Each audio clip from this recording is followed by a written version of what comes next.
Good evening.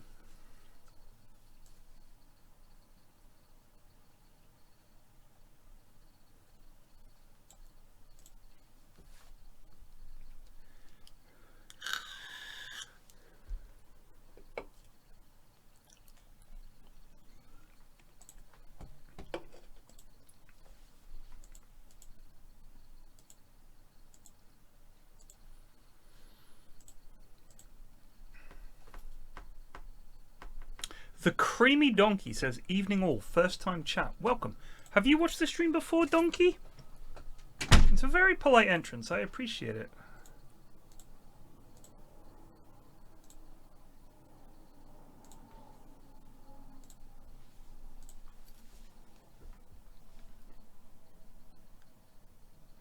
Thank you, Legion.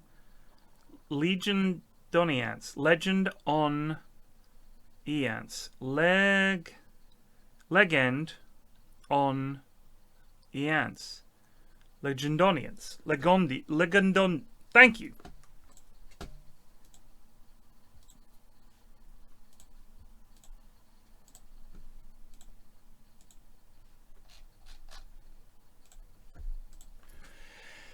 Legendonians. Legendonians. What does that mean? Is that a real word?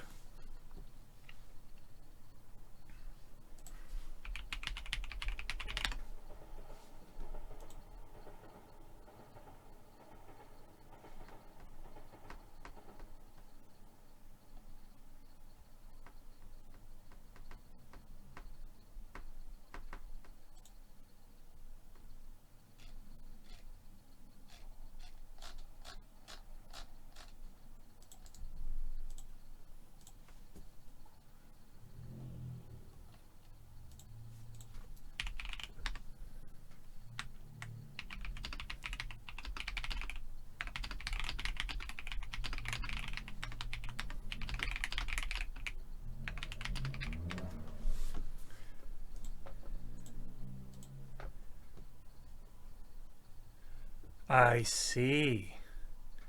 And what would you say you've done that makes you a legend of this time?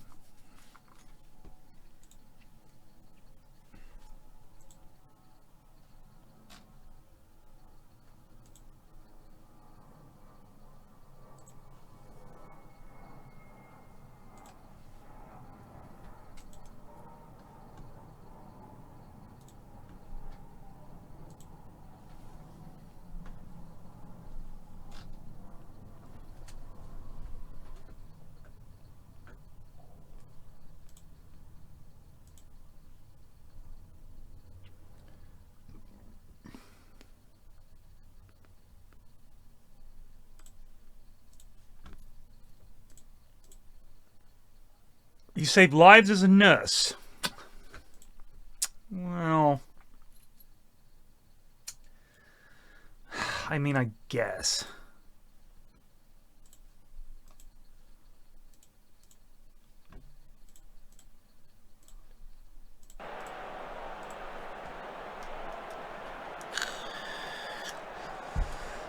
I played video games and drink cider, so we're all doing our part.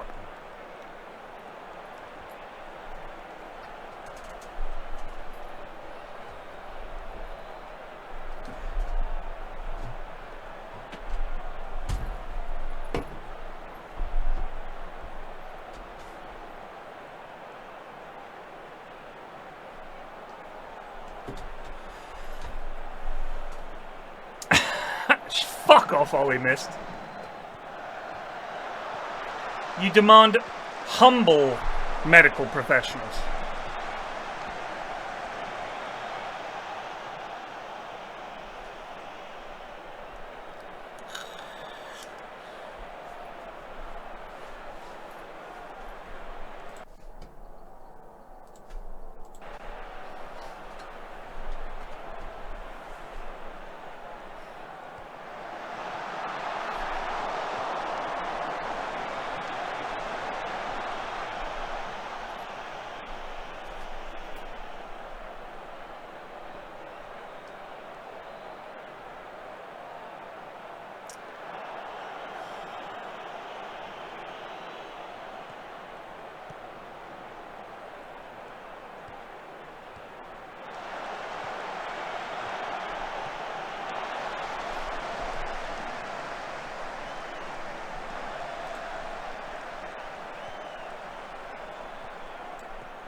Jeez.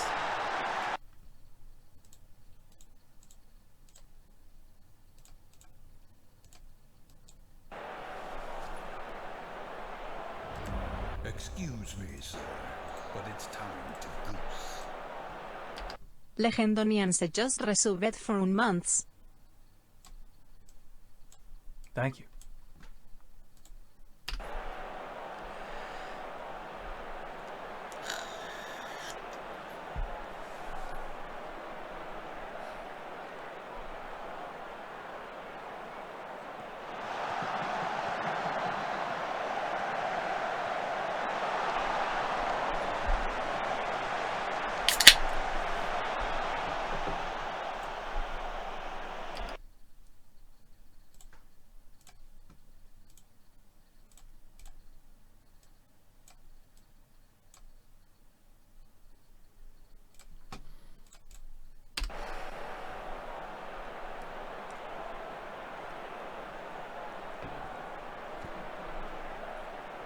Big result. Dortmund lost.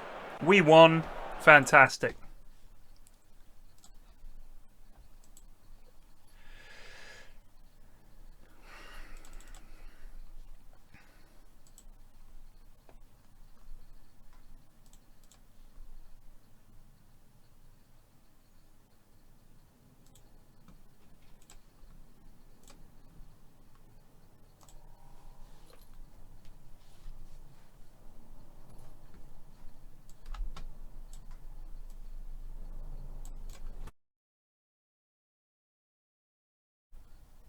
Look at this.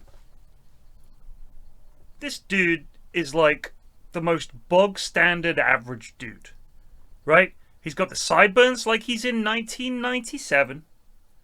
He's got the boring safe haircut. He's got the plain black shirt.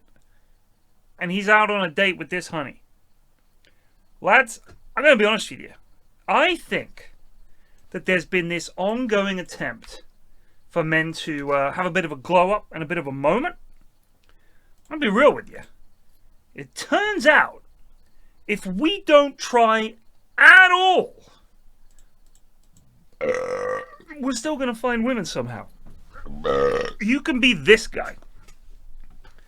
This is Middle Sliders guy. And she's real pretty. Look how she's looking at him. She's all smiling and looking at him all sweet. And he's like, hey, you know, I'm not really into clothes and fashion and stuff like that. And she's like, that's my man. Damn.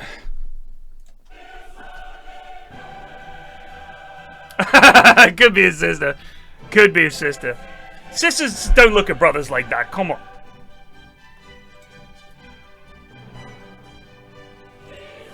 Fenerbahce against Benfica. Inter versus Man U. Roma versus Bayern Munich. We beat them before. We can do it again. We beat them this season.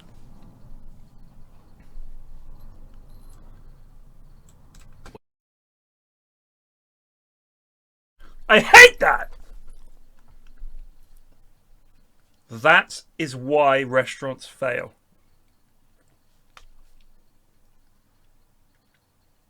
Put it in the middle of the bun. Put it in the middle of the bun. You can't take the time to do that. Which is the last thing you do with the burger before you send it out. You put the burger out there and you put it over to the left. That's not the angle. Look at that.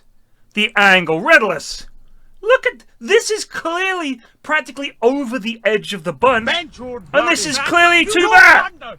Patip type de $10. I had a week off to recover from kidney surgery and the FM stream have been great. God. Patty P, I hope that your kidney surgery went okay. I'm glad that this week of me watching Gordo and yelling at tiny graphical lads running around on the pitch, I'm glad it's entertained you. I'm glad it kept you busy. Thank you so much for the dono. I really appreciate it. That's very kind. Oh, fucking finally.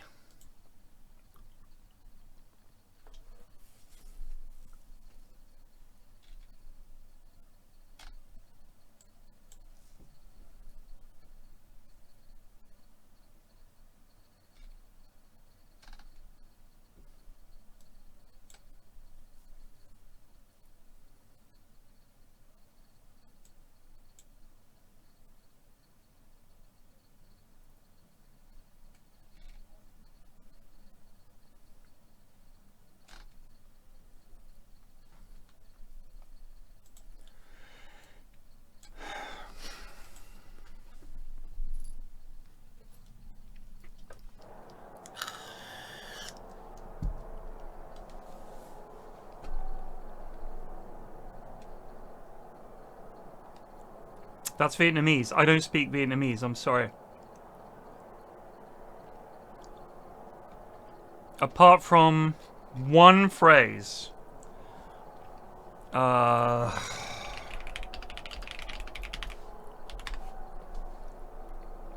Chúc mừng năm mới.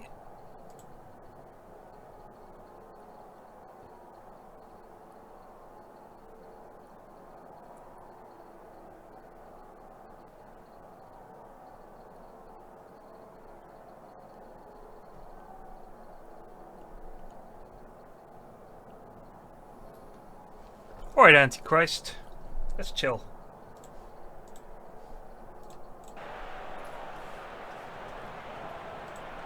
Chúc mừng năm mới, which my pronunciation is bad, but it's something like that, means Happy New Year. That's how you wish Vietnamese people Happy New Year when it's 10. A couple of weeks ago, it was 10.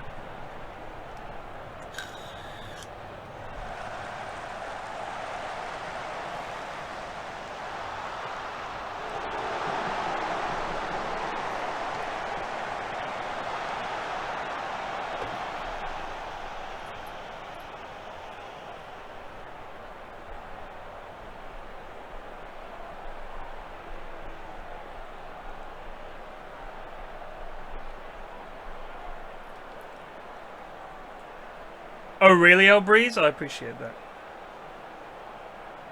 I mean, she probably was like, oh, yeah, I know what he's trying to say. Which I appreciate.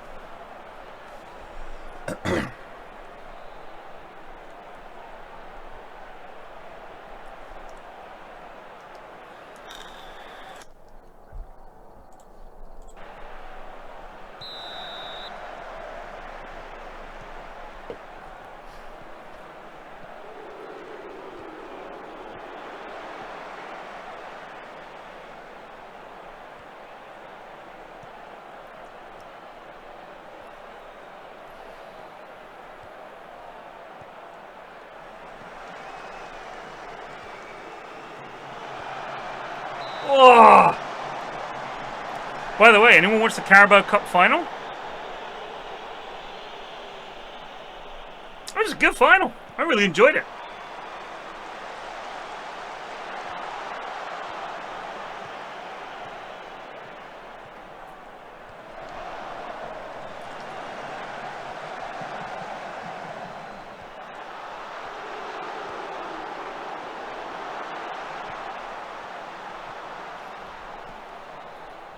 You're a Liverpool fan?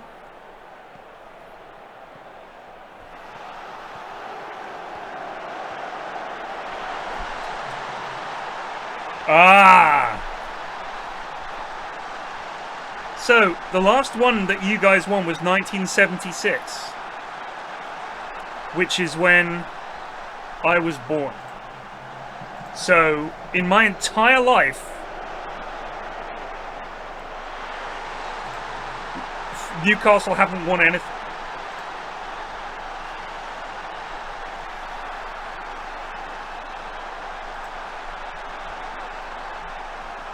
Mrs. F went into London yesterday with my youngest, our youngest, and she said that Covent Garden was just absolutely teeming with Geordies.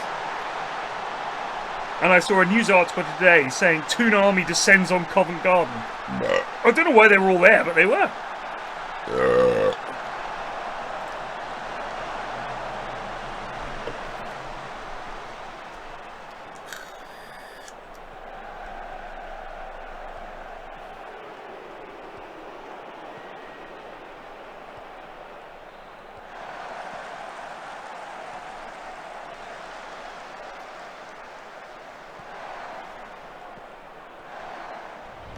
Excuse me, sir, but it's time to goose.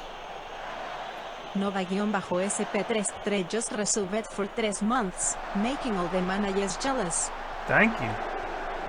Oh!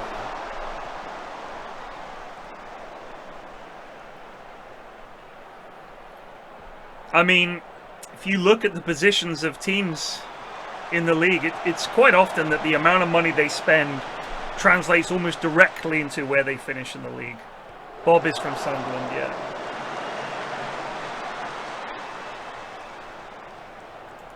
Not a fan of Newcastle. Excuse me, sir, but it's time to Sir's Machine 1 just reserved for 25 months. Flax peppers. Thank you.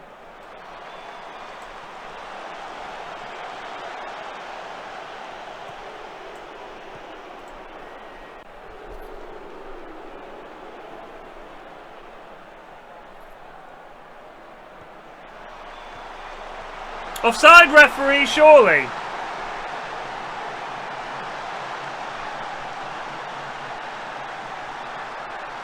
Damn.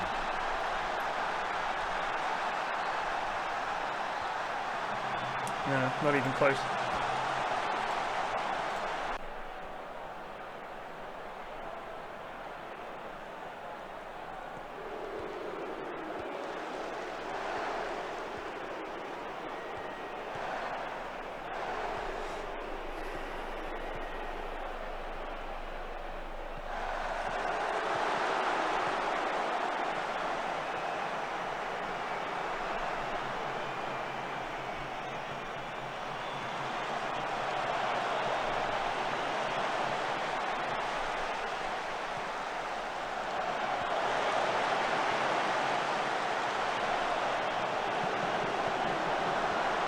Fuck me.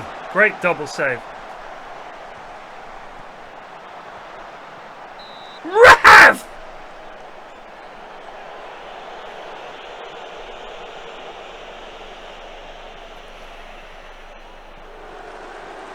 Same career. No!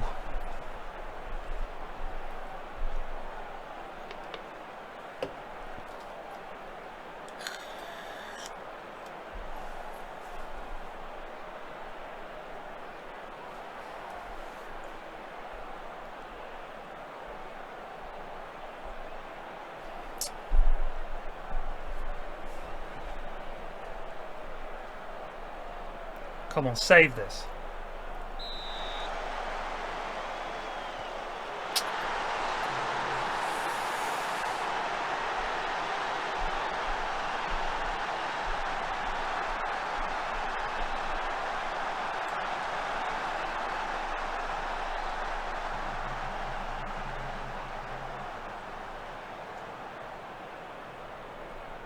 Come on, let's Bayern these fuckers. Yes!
When do we play Roma? So we've got this game against Mans, and then the Roma games after that. Mans are 6th.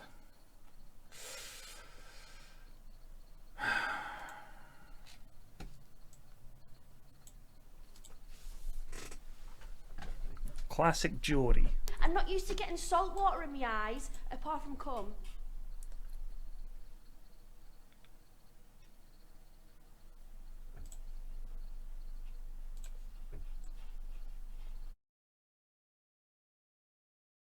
You're not in a girl's eyes. Come on. Have you ever watched Scotty T highlights, the most Geordie weapon ever? I haven't. Let's have a look, Bob.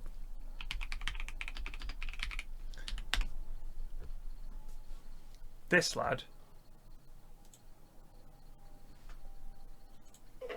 Dan is absolutely smashed again. I thought it would have been Joel who couldn't handle his drink, but he's been sound, unlike fucking Tintin, the little wanker. So arrive at the bar crawl, and the place is rammed to the teeth with posh fanny. How do you do? Would you like some cheese and wine with your cock? Hungry Holly strikes again, but there's no way I was touching that frosty fanny. No offense, Holly, but you're smashed and you fucking stink. Holly, how'd you get dust in our album? Just told us that some bunch of lemons has been invited to our family night. I wonder how they're going to react in the presence of fucking Zeus.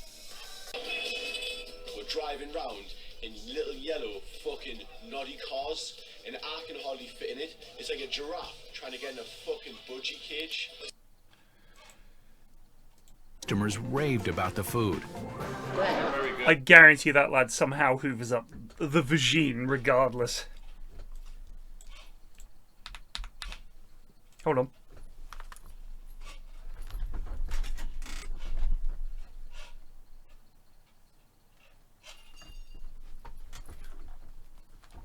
Thought it was an animal. It is not.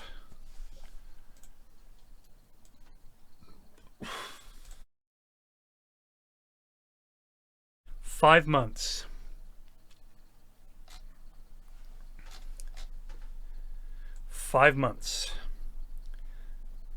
So, it filmed in February, aired in November, but they closed 5 months later.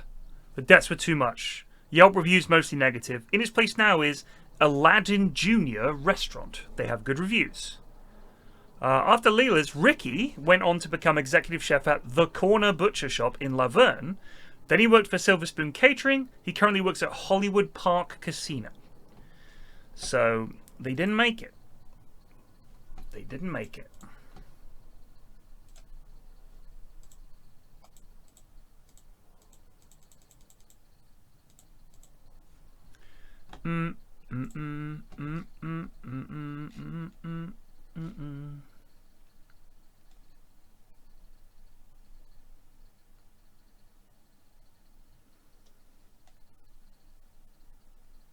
Did we do the Spanish Pavilion?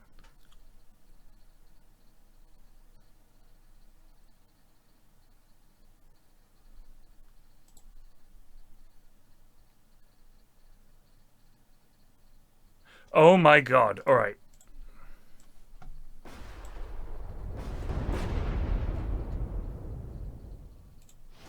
For the past Oh, this is season 1, episode 1. Wow. All right. So we were close to a bingo, but there were no objet d'art, and Gordon didn't say blow smoke up your ass at all, which is a little disappointing.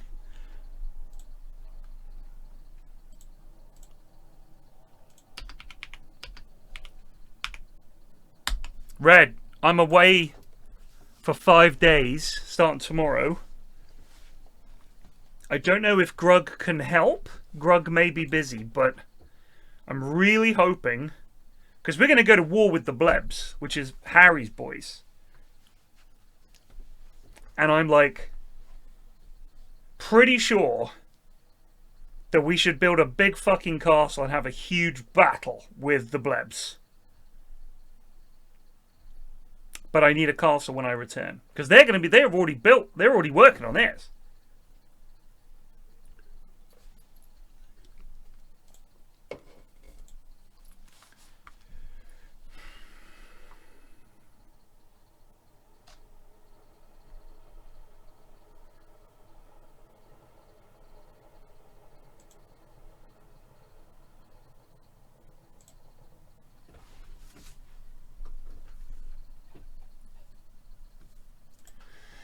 We're gambling with a rotated squad because I want the lads fit for the Roma game. Grug off work? Thank you, Grug.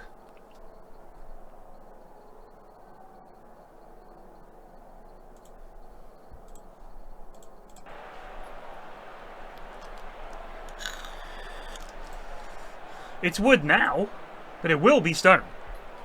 At some point, it will be stone.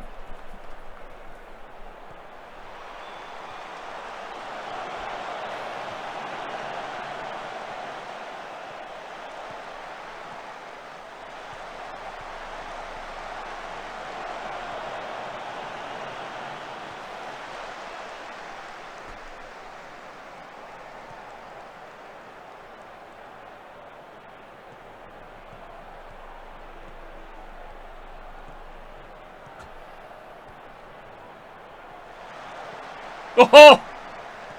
Oh!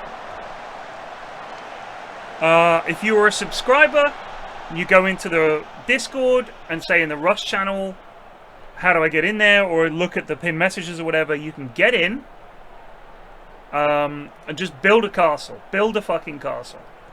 I need a castle, damn it.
Ugh.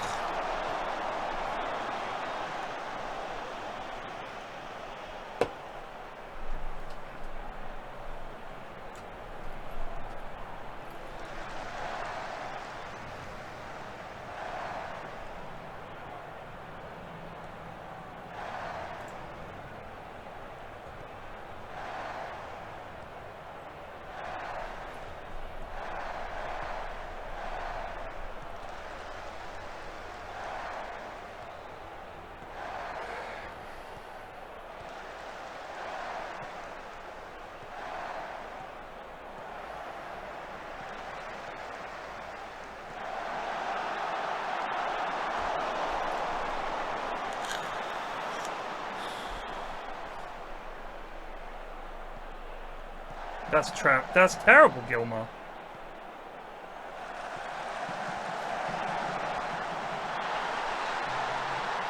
I'm sacrificing this match essentially for the Roma game because we need to finish semi-final or preferably win the Champions League, and if we don't, in the summer we're going to have a massive exodus of players. I'm already going to lose like 5 players in the summer. We're going to have to get rid of, yeah, probably 5 players want to leave, and I can't keep having these sad sacks hanging around complaining all the time.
So annoyingly, we are one of the top 8 or 9 clubs in the world.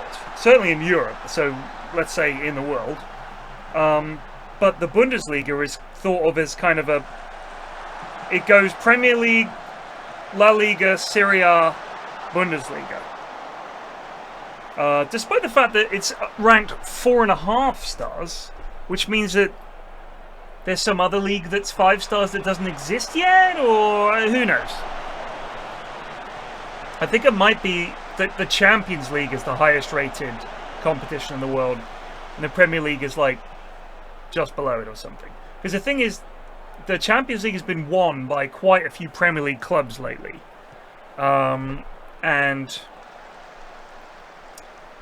German clubs other than Bayern have been doing nothing. Because so much money is in the Premier League that it's basically like the king of football.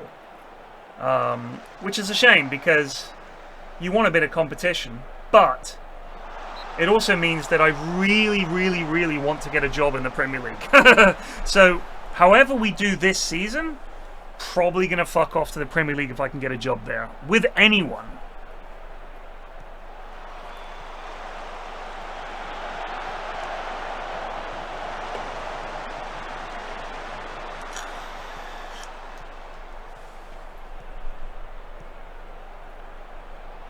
Like, I like being at Bayern, but if I could get a job at... I mean, I'd take a job at fucking West Ham, Everton, who else? Fucking Brighton, even though... yeah, I'd go to Brighton. Any club that's doing okay in the Premier League, or up, you know, not Chelsea. Villa. Someone. But we got to get in the Prem.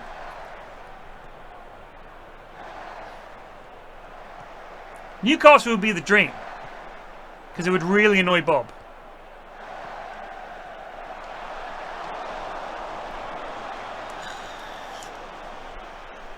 Bournemouth are up and down, not Southampton. Bournemouth are up and down, but the problem is they still have the same shitty tiny ground. Or they did last time I checked anyway. So it was like a 12,000 seater. That's not enough. You're not going to get anywhere with that. There's no match day income.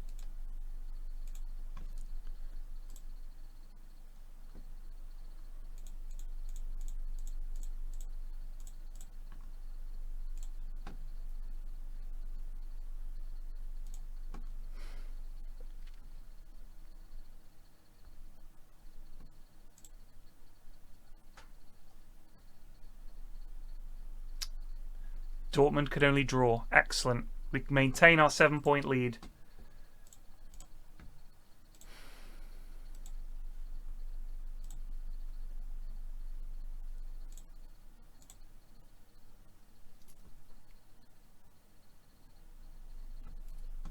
I'll have a look in a sec once the game's saved. We'll see where Bournemouth are.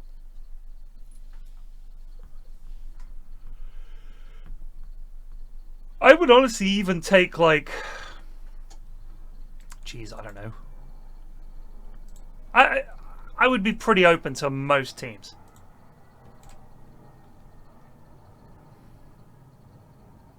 Man, you are back on top. Arsenal are... Holy shit, they are 15th. That's a job I could get. I could imagine them offering me that. Bournemouth are going down, sadly. If Arsenal stay up, I could imagine being offered that job. Palace, Birmingham, Reading, Norwich, Watford, Sunderland, Sheffield, Leeds, Southampton there. Fleetwood? West Brom, Hull, Blackburn, Cardiff, Bristol, Swansea, Bolton. What about further down? Lots of people, Bradford, Plymouth, QPR. Ashwin. QPR in League One.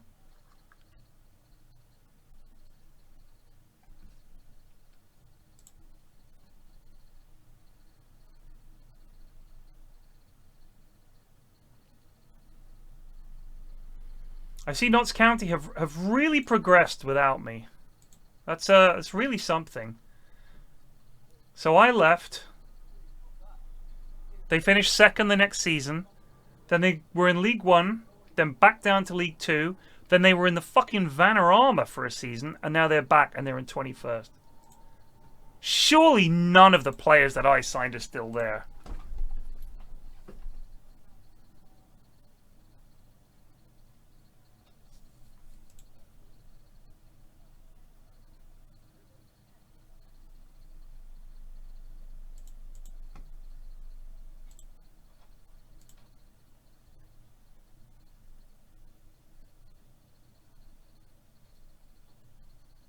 Yeah, I don't think so. Because when you get relegated, I think the team just vanishes.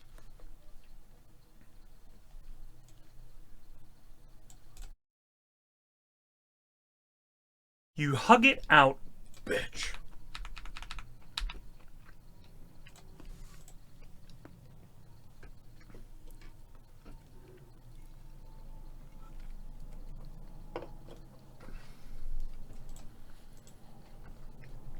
Do you know what? If I had one piece of advice about for single guys meeting women, is the more honest you can be as yourself, the more confident you can be. And confidence makes people trust you. Makes them believe that you're not pretending to be something, makes you seem less creepy, makes you seem less like, what is this guy up to? I don't know if I trust this guy. Just be confident. Be yourself and be confident. I know it's hard, but when you see people who are uncertain all the time, it's not attractive. People don't find it attractive, which is fair enough. Just be confident. Be yourself. If you're not confident being yourself, you need to get confident being yourself. You're amazing. You're fantastic. If we found you on Mars, you'd be the greatest scientific discovery in history.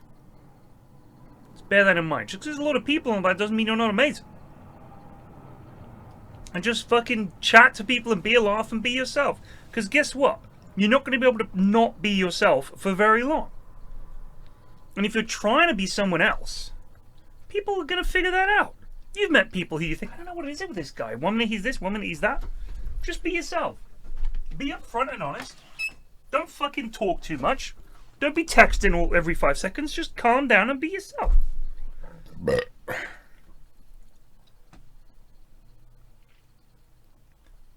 Get some hobbies and shit. Join some fucking clubs and societies and shit. Do some sport that involves men and women. Get out there and have a laugh.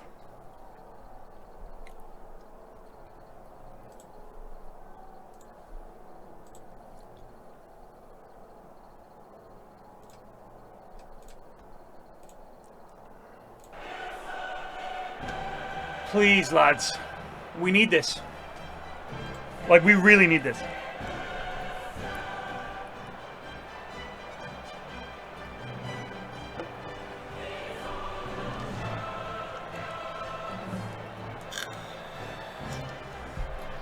I agree. What day was it yesterday?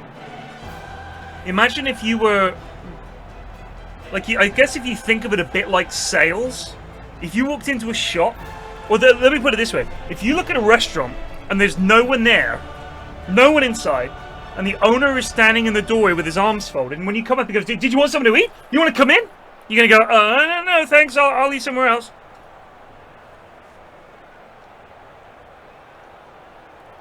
You've just got to seem unconcerned with your singularity. Do shit. Go out and do shit. Meet up with friends. Go to the pub. Chat to people. Be social.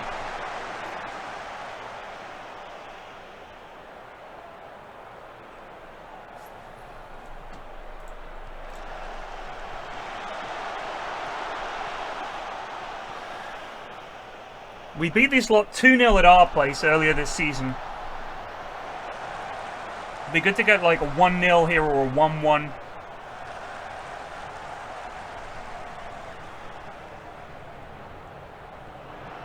That's a great touch from Diego. Holy shit.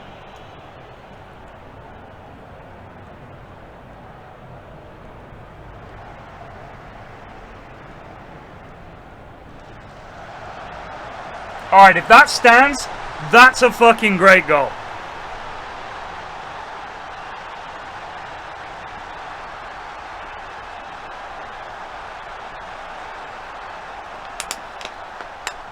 Hey, SVG is the chillest dude. He's like, whatever. I've only seen him angry one time. And he wasn't even really angry. He was pretend angry. It was the funniest shit.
Yeah, you wouldn't go to the pub on your own. I think the thing is, people have seen the movies and TV shows and they think that going to a pub or bar is where you go to pick up people.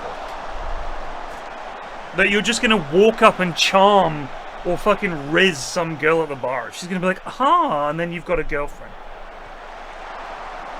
I'm trying to think of anyone I know who met their partner or girlfriend or boyfriend just at a bar.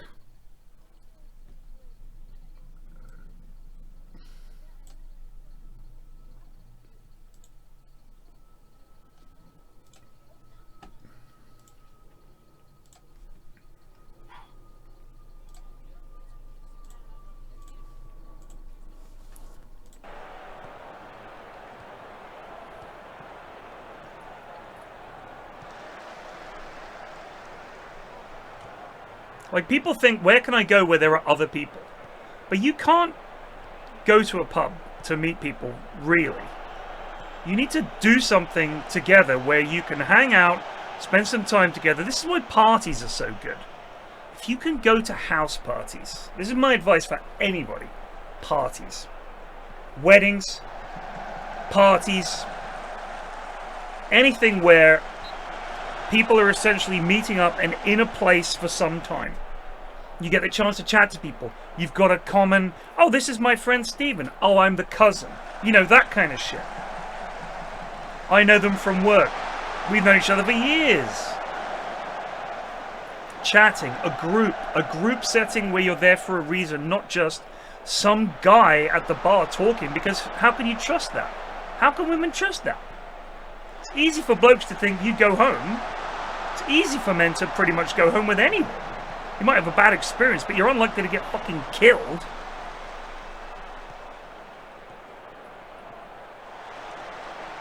But yeah, you just gotta find a reason to talk to people. And I'm telling you, parties is the way to go. House parties, just parties in general. Also, a lot of people I know meet their partner through work. Work social events, just work in general. You hang out, you get to see each other every day, have a laugh. You just need a reason to be talking to someone beyond walking up to them and saying, wow, your hair looks really cute, but I can tell it's kind of messed up. Is that because of the breeze? Like negging and shit like that? Kind of people you're going to meet are going to be utter morons. Who's going to fall for that? No woman I know would put up with some guy negging them.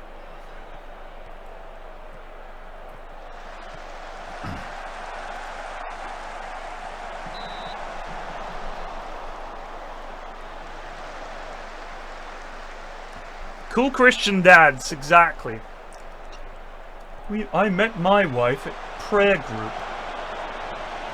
I said, Lord, please send me some fine poussée, that I might sink my divine rod deep into the womb of her illustrious and holy vagine. Heavenly Father, praise be for titties and asses, and long may I be enjoined and entwined within them. Amen.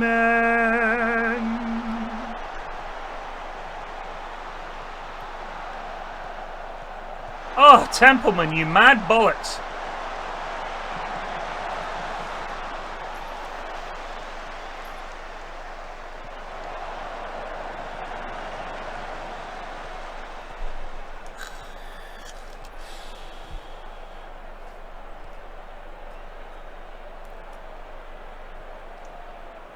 Now, if you're an absolute hunk, you can toss all that out the window.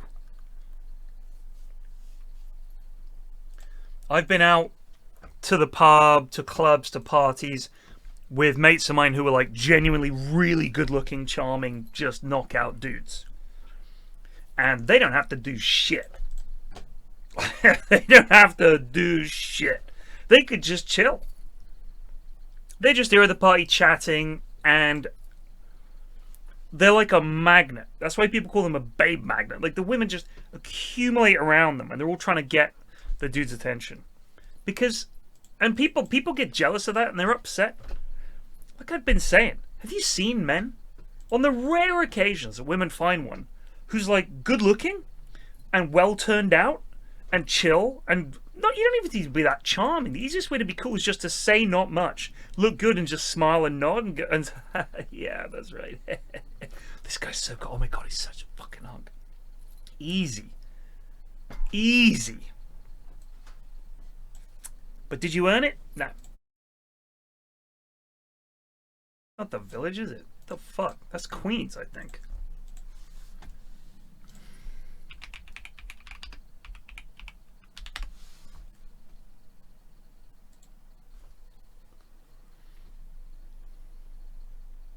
Oh, it's part of it's Long Island? Shit, it's not even New York. What the fuck? Why does it say the Village? Babylon.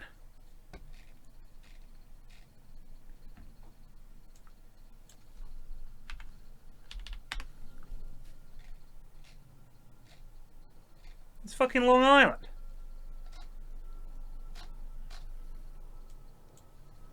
Where am I thinking of?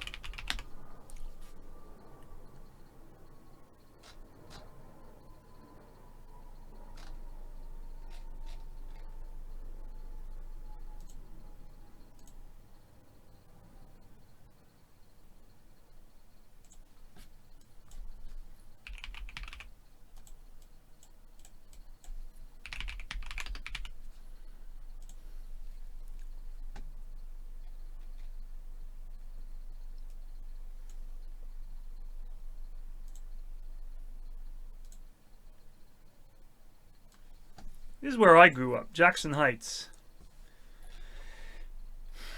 Astoria, Dutch Kills, Roosevelt, Elmhurst, Maspeth, Long Island, Greenpoint, Rigo, Middle Village.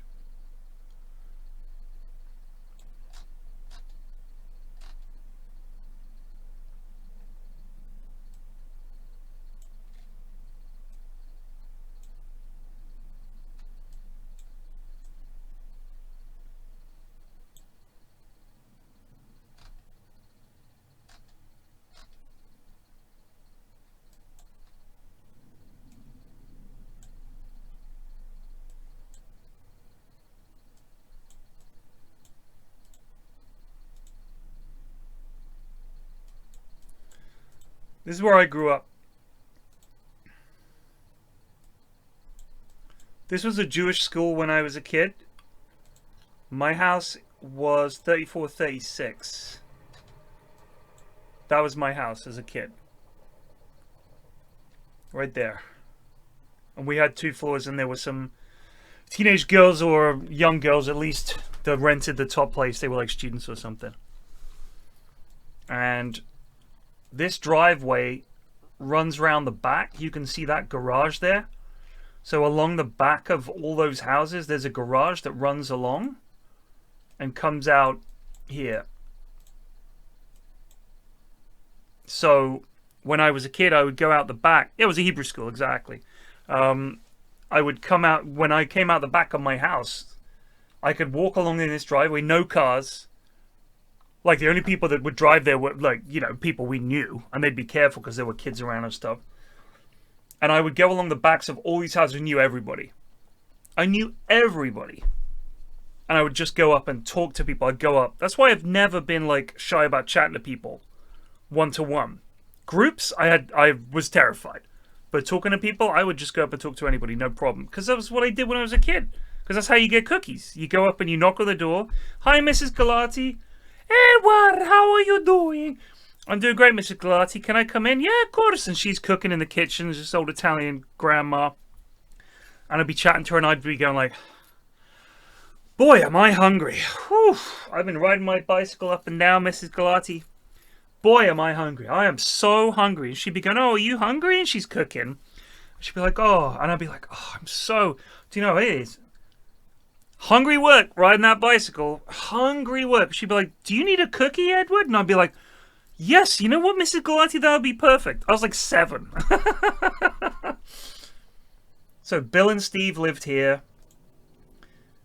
My friend Jesse lived here. Mr. Roberto, the Argentinian drug dealer, lived there. He went to prison. He was a cocaine smuggler for the mafia. He had a heart attack in prison and died. The guy that lived here was an off-duty, like, pretend cop. And he would drive around his car with, like, the cherry, you know, the light he'd put on top. He was a weird guy. In the basement of, one of these, Jimmy, Northern Irish lad, wonderful guy, Vietnam vet. He had an IT place. He ran out of the basement. He sold computers. Nicest fucking guy. I loved Jimmy. Because my dad would be at work all day. And I'd go and see Jimmy. And he was in the basement. And he was always having some kind of work done. And Jimmy was into computers. And I would play... I don't know where Mrs. Galati's house was. It would have been in this section. Somewhere. Mr. Roberto was there. I think Mrs. Galati... She might have been this one or this one. I remember whenever I went in there, all her furniture in the living room was covered in plastic. So from the front door, there was a rug with a plastic sheet. And then the sofas were covered in plastic. And there was plastic. Anything that was sofa or carpet was covered in plastic. To keep it nice. She always gave me Italian biscuits. What are those ones called? Not biscotti.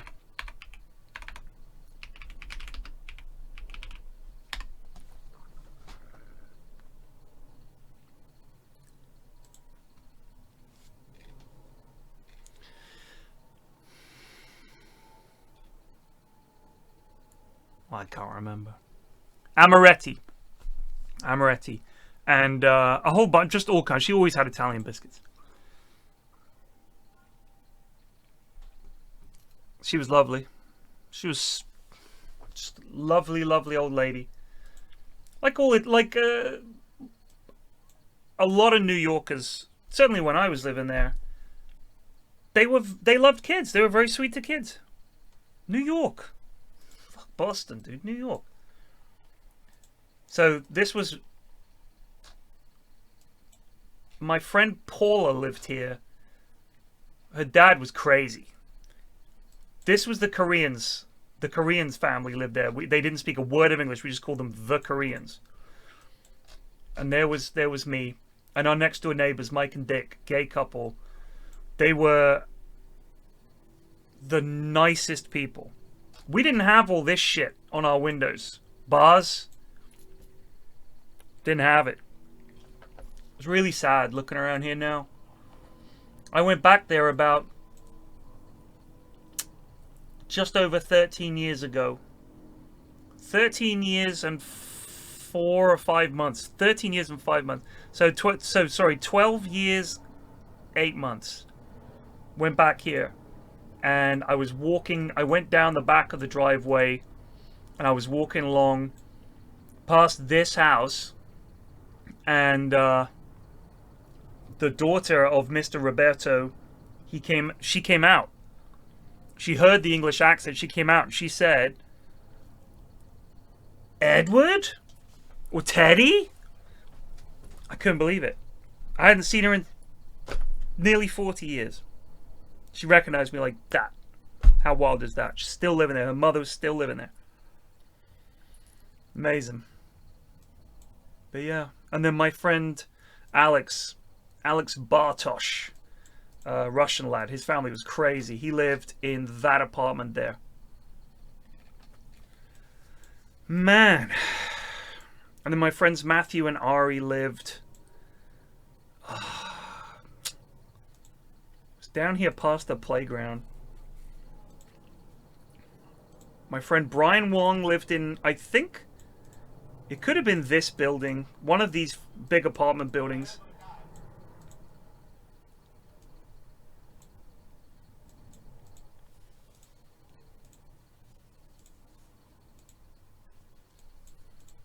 Where's the big Catholic church? There it is. So my friend Nikki she lived down here. No, further in.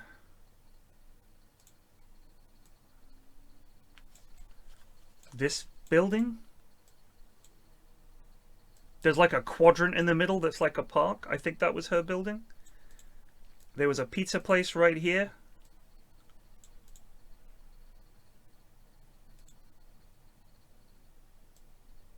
There. Pizza. I used to go there and get pizza. There was an ice cream shop on the corner this way. Or have I gone too far? I think I've gone too far. It was here. That was Battistini's. I think that was Battistini's. And there was a Woolworths up here. That's this fucking Skechers shop. I think the subway's just up here. Yeah, there's the subway. God damn. How do you still remember that shit? Crazy.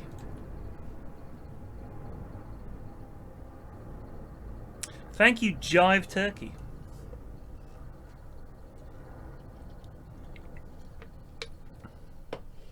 There's lots of trees in London. Loads of trees in London. London Plains, really common tree to see. Wait, when do we play Roma again?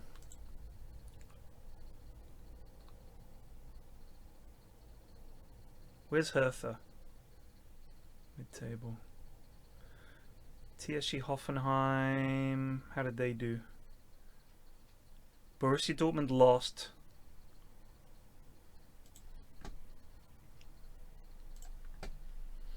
They've drawn their last two. When's the Roma game? 3 days' time?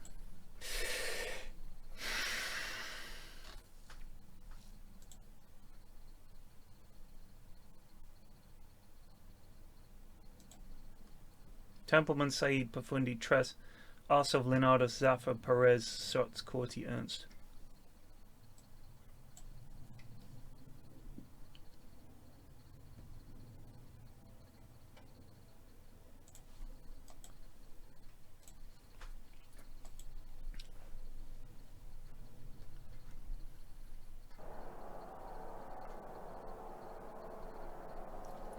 It's just mad. Like, I could walk around in that area and there's still shops that were, and restaurants and stuff that were there when I was a kid.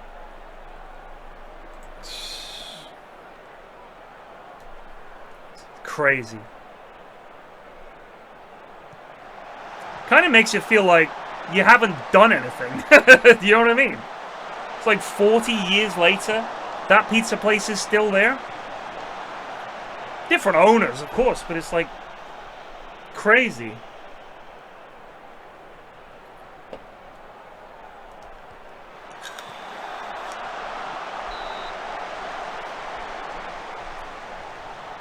I think Eddie Bingo, I think in all honesty, a lot of cities in the Northeast are like that. When I went to Boston, it was pretty tight. It reminded me of New York in a lot of ways. Especially with, there were like older buildings, like townhouses, like rows. I think Boston isn't that dissimilar to New York compared to, say, Dallas or somewhere. You know what I mean? Or like LA, which doesn't feel anything like New York. No part of LA feels like New York.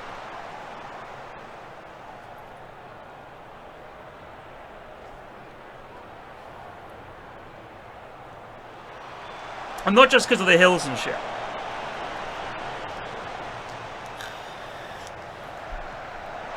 Woo!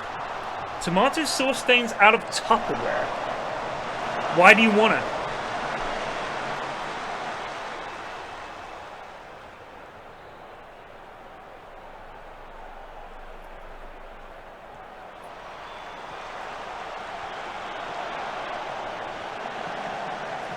It's a stain. Who cares? It's Tupperware. You don't serve on it.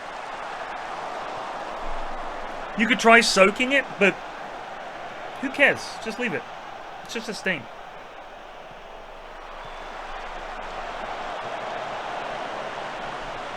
You know exactly half a half. Like you've got old cities versus relatively new cities. It's like you're such a bellend, mate. 50p.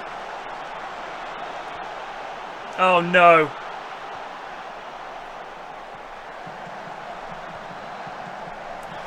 "14 shots, 5 on target, and they score with their first break."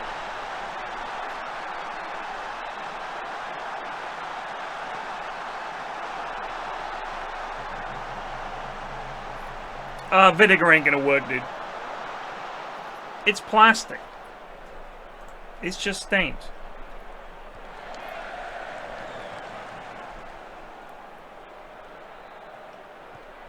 People were sending so many dog shit blurps last night, we had to increase the price. Had no choice!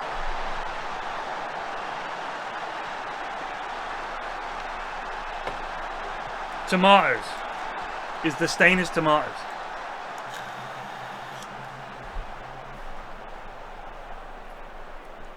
I can't extend. I can't extend. I'm at the limit already. You're allowed to extend a certain number of meters past the back of your property and no more. And I've already hit that exact limit.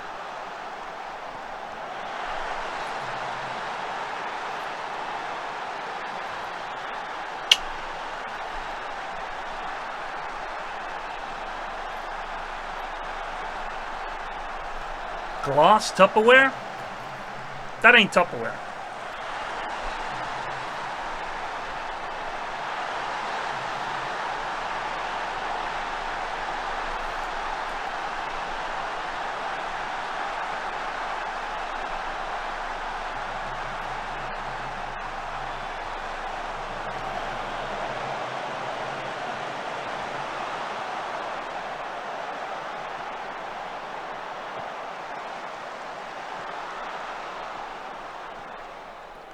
People were blurping with no regard. They were just dropping dog shit blurps.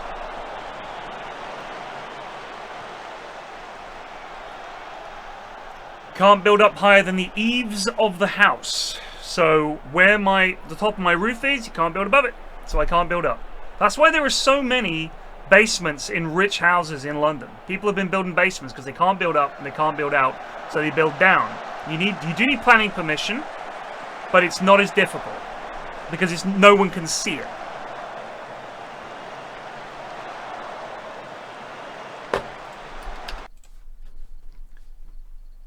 Wait, let's see how this plays out. I mean, building a basement in London, especially central London, is no fucking joke. Holy shit.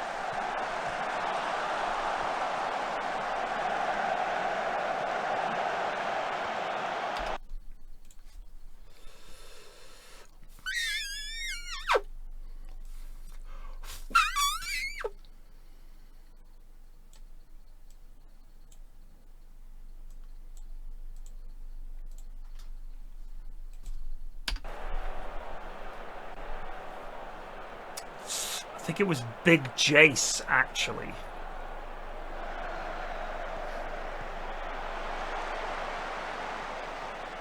Apologized for it as soon as the stream started. The things I envy about American houses, outside, you know, New York and stuff like that, because apartments are like... The apartments in New York, some of them are really nice, I like them, but they're pretty fucking small. I don't like the idea of living in an apartment. I did that. I don't want to do that anymore. What I miss about the idea of living in America relatively cheaply, huge amount of land for a very low price. What I would love is I have a house. It's got like the porch. It's got a basement. It's got like 3 stories. Attic, huge windows. Huge staircase, entryway, wood. A lawn that I need a fucking machine to fucking mow. All of that. I'd love that. Rocking chair. Yeah. You just move along there. Keep on moving. That'd be great. Fireflies in the summer. Barbecues. The whole neighborhood turns up. Baseball games.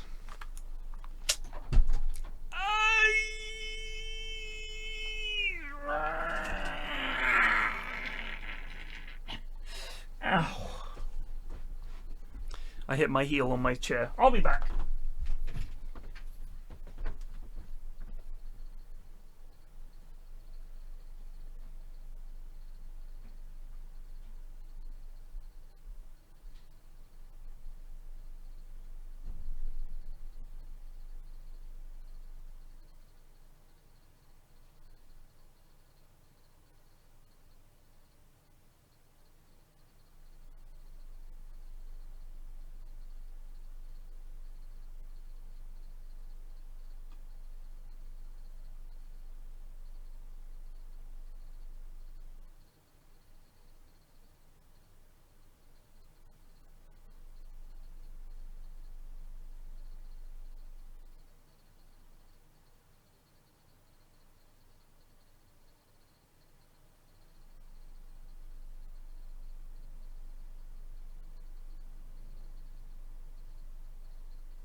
Where do you live, false credential?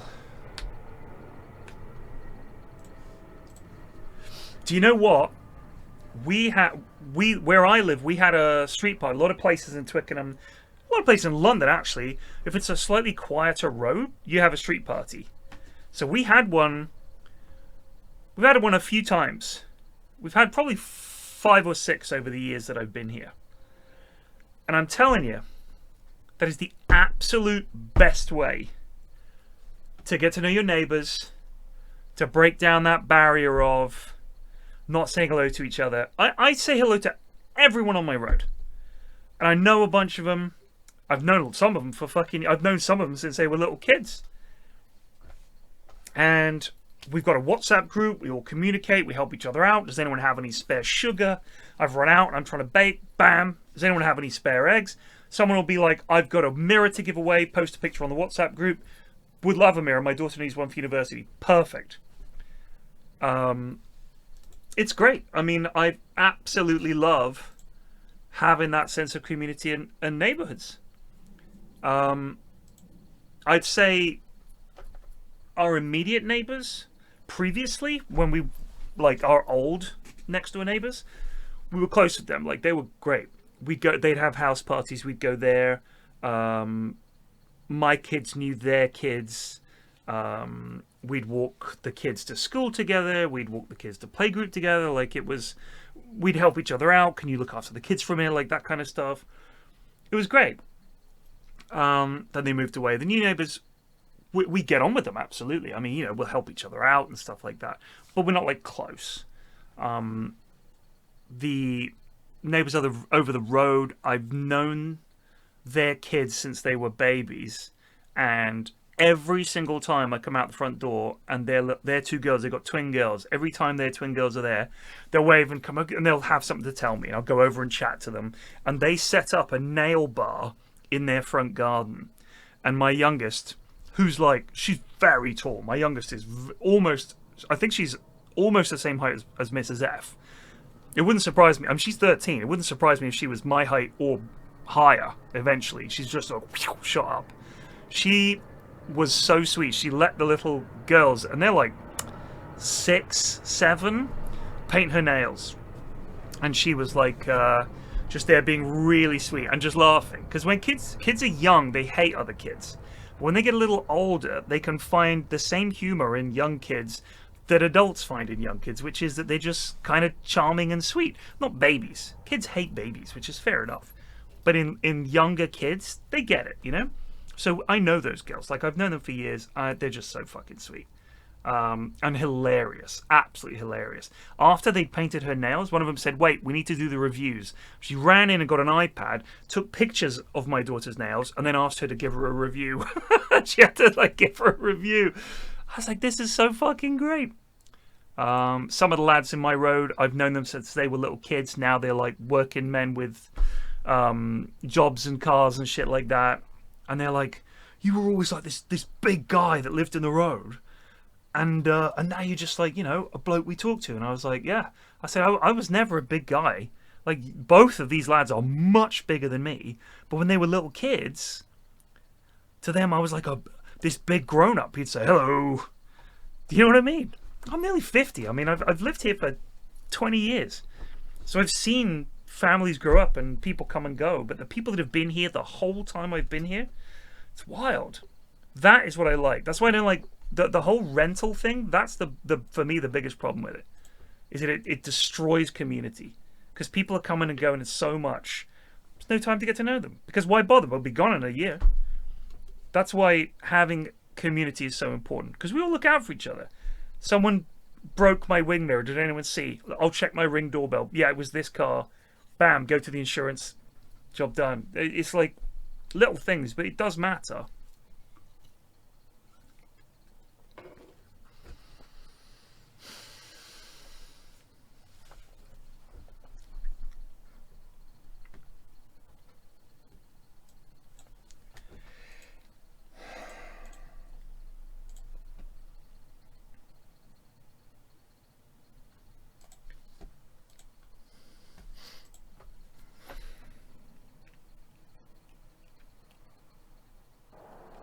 Second and third homes, inability to buy houses, all that shit. It's awful. It's awful. It kills community.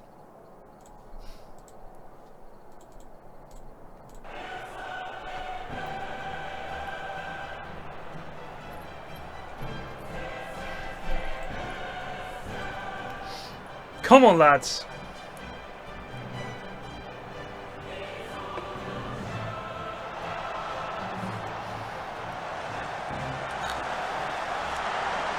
Offside, a mile offside. Man, lads, if we do win this game, I'm gonna fucking come out. That's £1.50. That's 3 blurps, £1.50. Previously, 30p. £1.50. That's almost to buy, like, that's almost enough to buy a Freddo. Can I just say, Boncho Arsov is a great fucking name. I love this lad.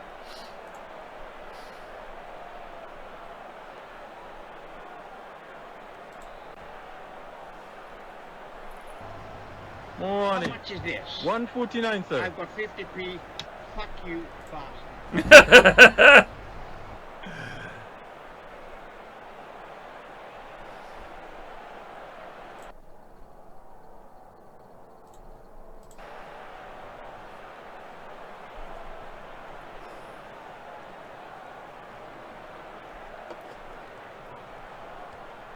Oh my god, what are you doing?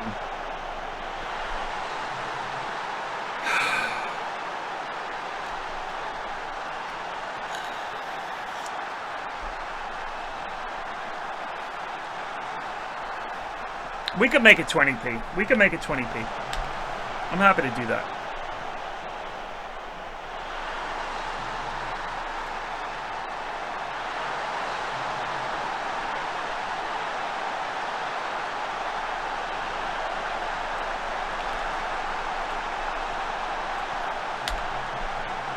There you go. It's 20p. Because you're right. 50's a bit much. Come on.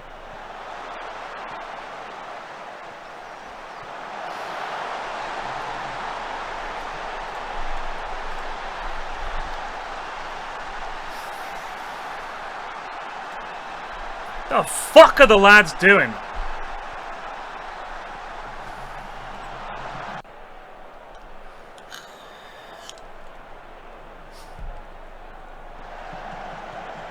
Yes!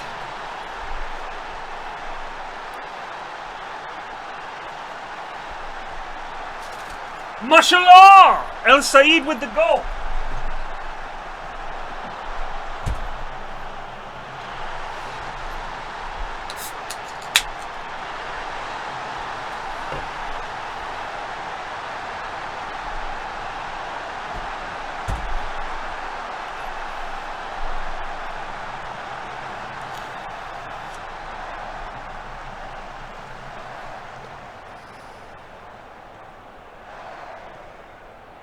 I hate that. I hate that so much.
Yes, Gilmore! Tress! 9!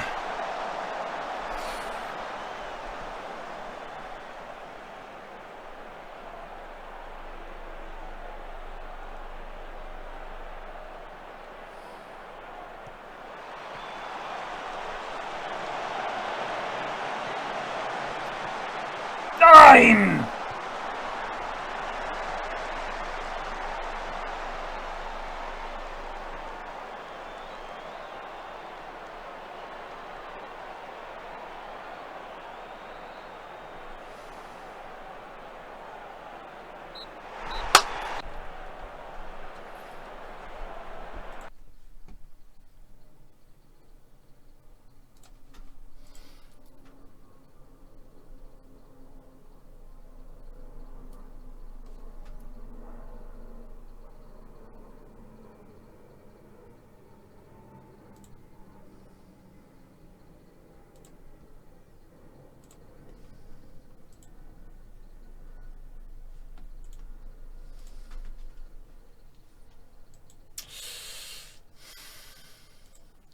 £8 million.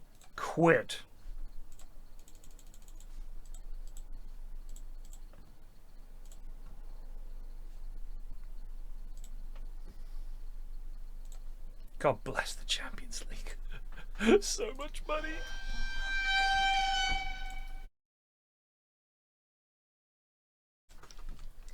Yeah, a debt collector. That's one way to put it, I'd say.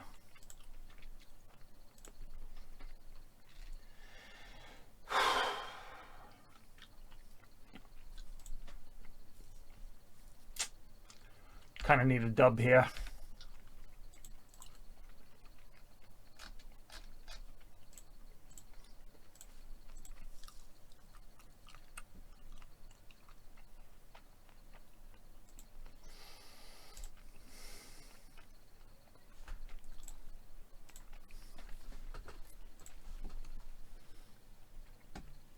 Jimmy the drill. Oh!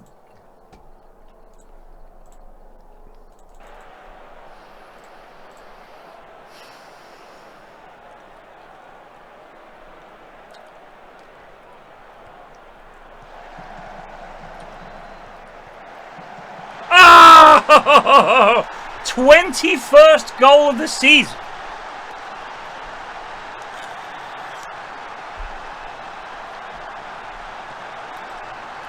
Scripted? Why would they...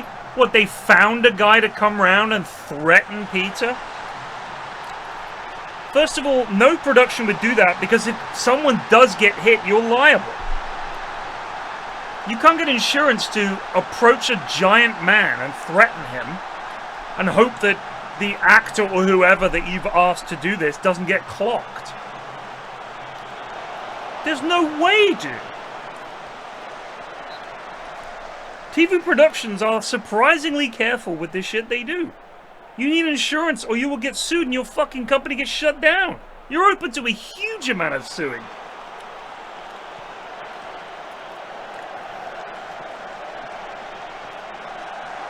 The biggest amount of suing. I've been watching those It's Just a Prank guys getting beat the fuck up. That always makes me laugh. Look at this guy doing push-ups. Get up, Tress!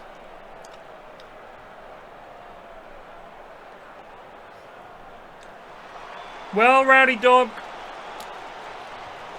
given the blurb quality of your, the quality of your blurps, it doesn't surprise me that this aspect of human interaction has confused you. Straightforward lad.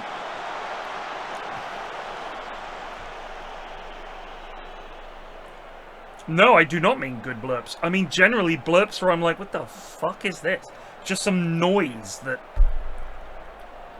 meaningless.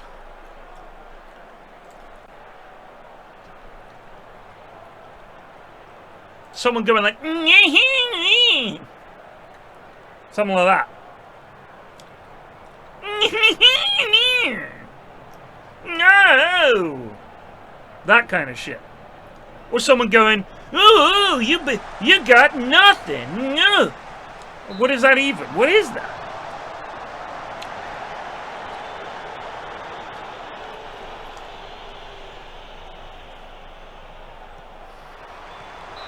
Oh.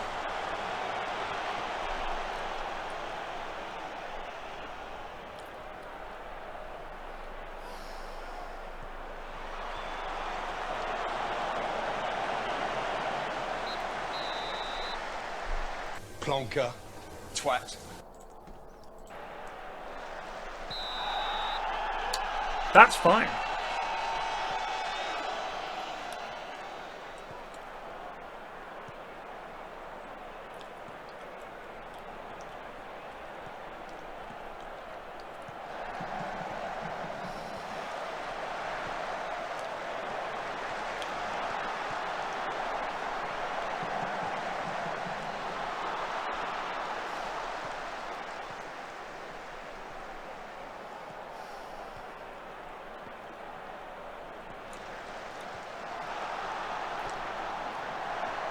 What a ball.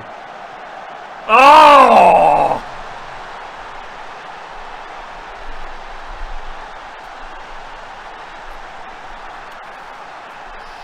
God bless you, Simone Profunde.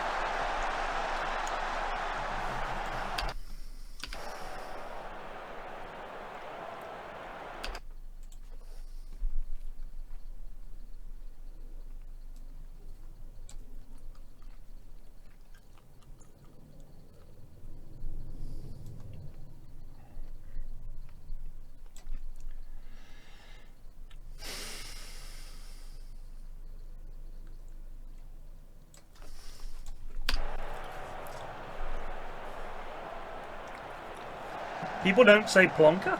I think it's funny. Plonker.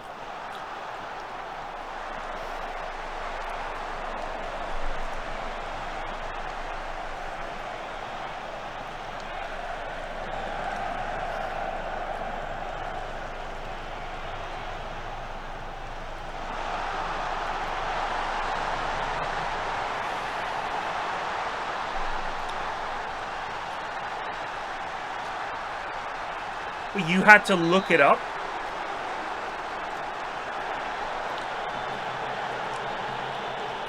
Oh, you're American. I mean, it basically is just like calling someone a fool, like an idiot. You clown, you idiot, you muppet, you plonker. No one is going to get offended. I mean, if someone is really aggy and you're like, come on then, plonker, they take offense just because it's already a fight anyway. But calling someone a plonker, no one is going to get offended by that.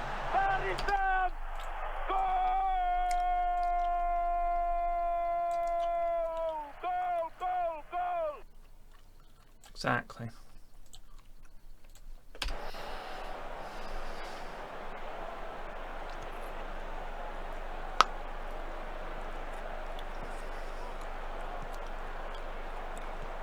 Do you know what I wish there was a feature on Twitch where next to people's names or avatars or whatever, there was a little country flag and you knew where they were from? Because quite often I find people ask questions and my go-to is, this person has to be a Yank. I'm just serious. I'm like, gotta be a Yank. There's no way they're not.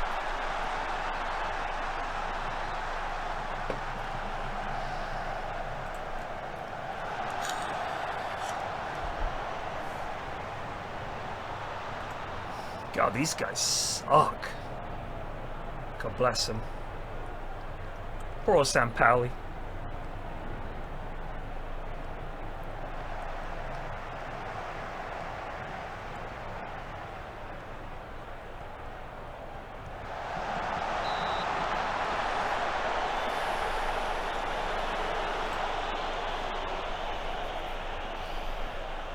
I didn't know that Tino Livramento was English. I had no idea. I thought he was Argentinian or Spanish or something. Turns out one of his parents is English, one is from Portugal.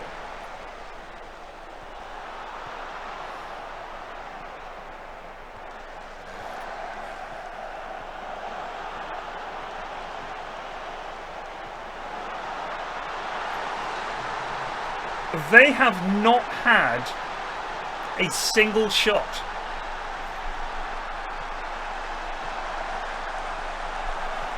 .co.uk. Go to .co.uk.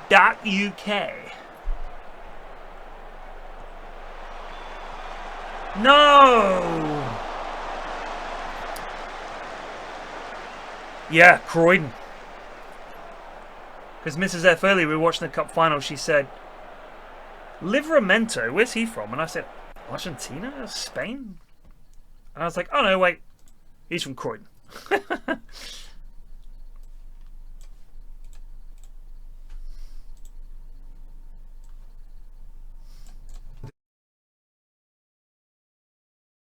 Could have just done a lunch service for the staff and you would have had the same thing. Just saying, Gord.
Ian Wright? Yeah, not Arthur Smith, the comedian, unfortunately.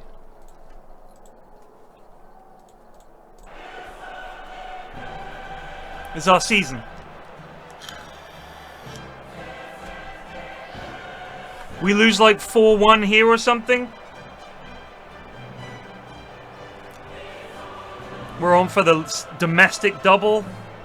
Borden fans, players won't be happy. This is a big game. I would love to win the Champions League with this club.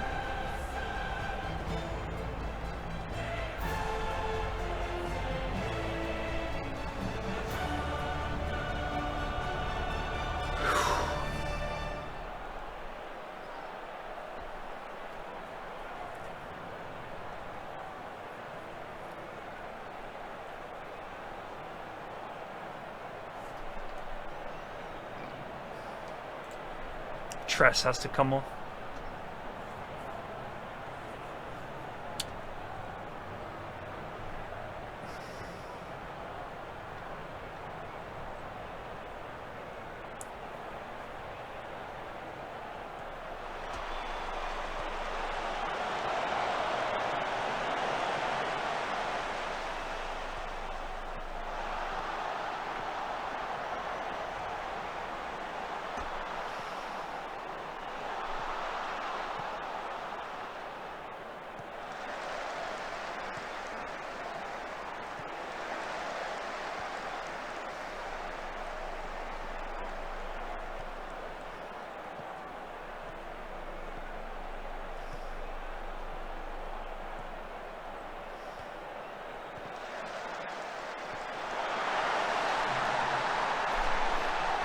"23rd goal of the season."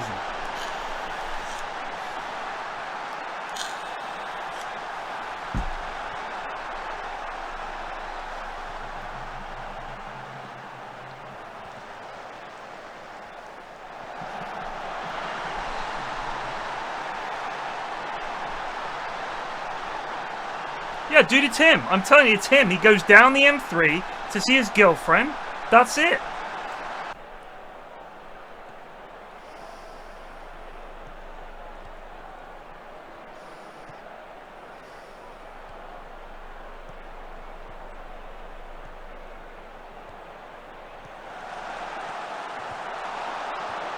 Oh my God!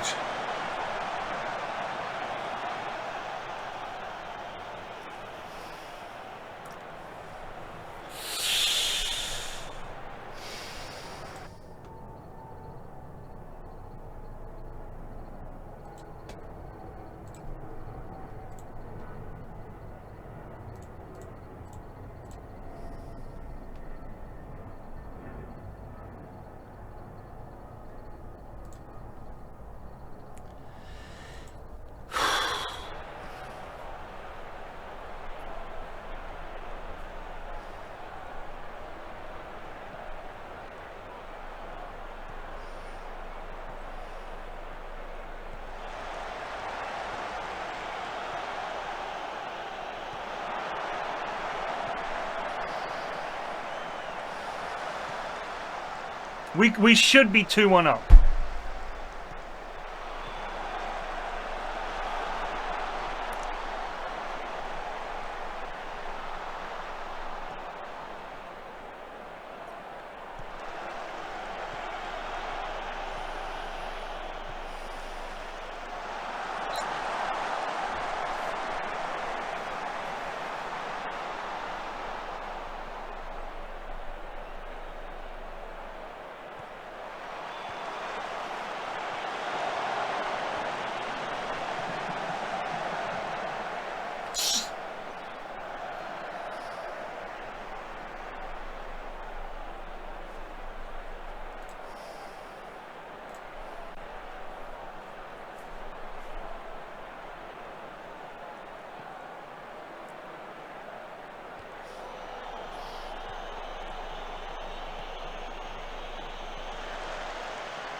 Lads.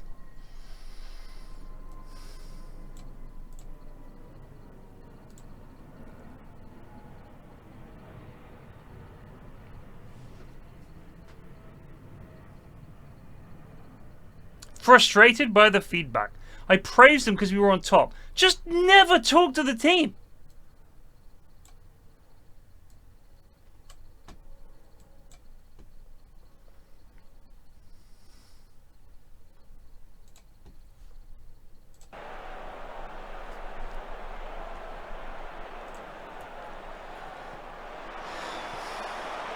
Oh, come on. Weak.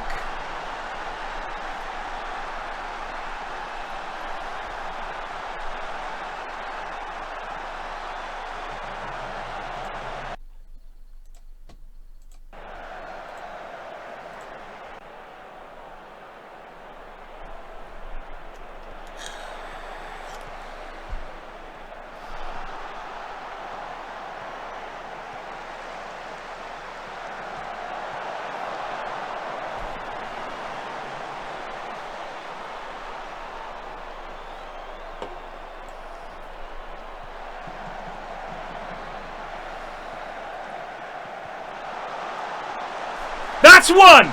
Let's go, lads!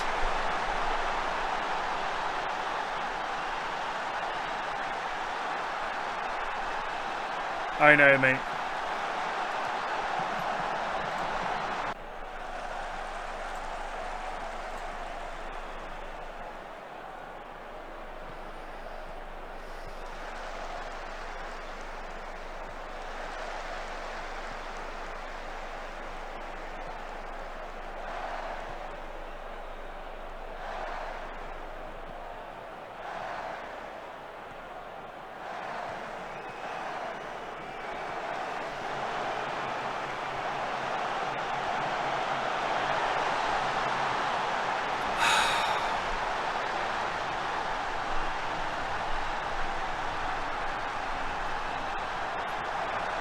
What is this goal?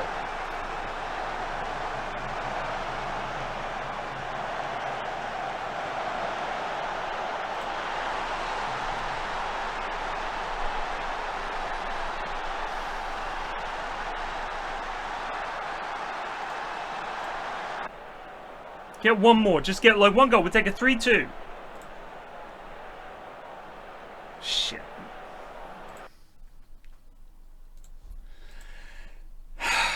That was so shit. Like, we absolutely should have won that game. 2 of their goals were hot garbage.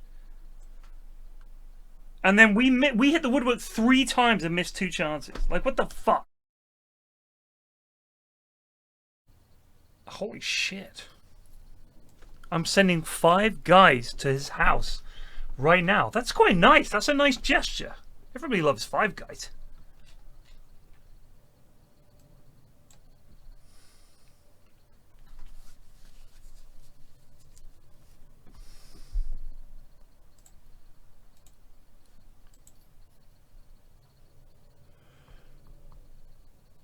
I said I'm a fucking burger and a large fries and a fucking Oreo milkshake.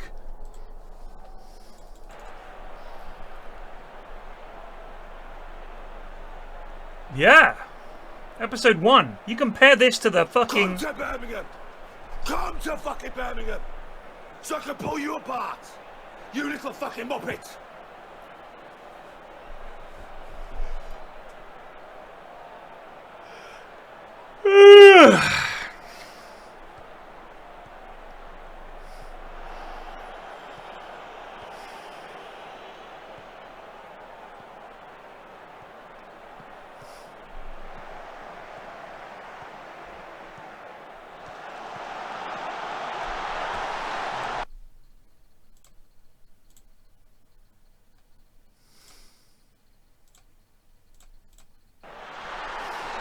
Fucking get stuck in, lads. I want to see some more shit.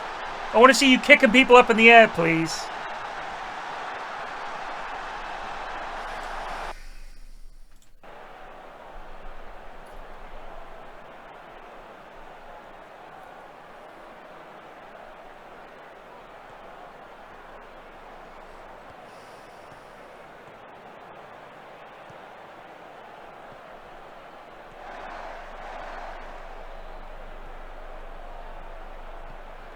Get up, pussy!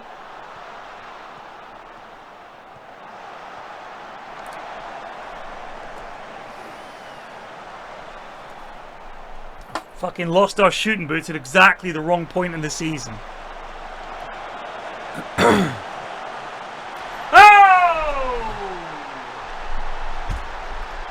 Oh! That's a goal.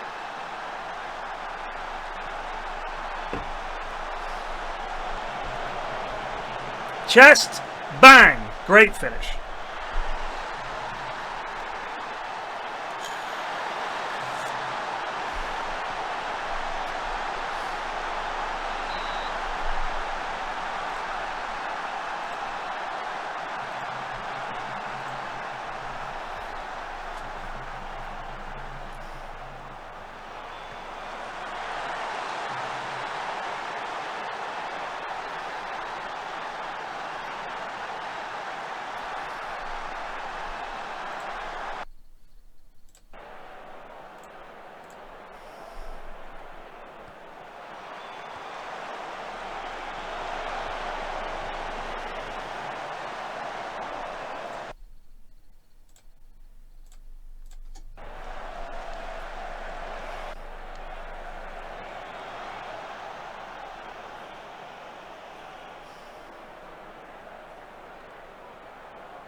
They're about to score. Offside! Offside! 100% offside.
Oh! Let's go, Tresford. What a fucking gamer.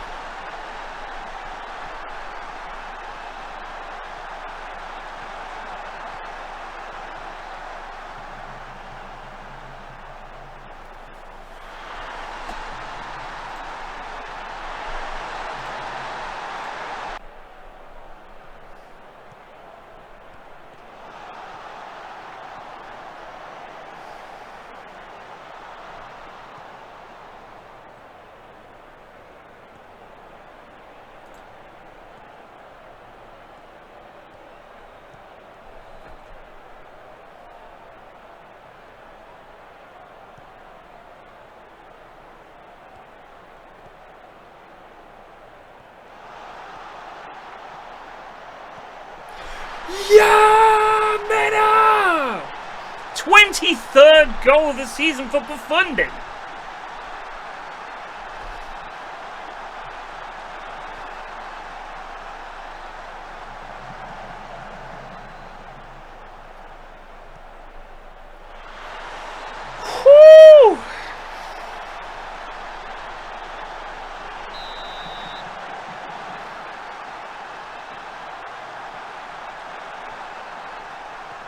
Here we go.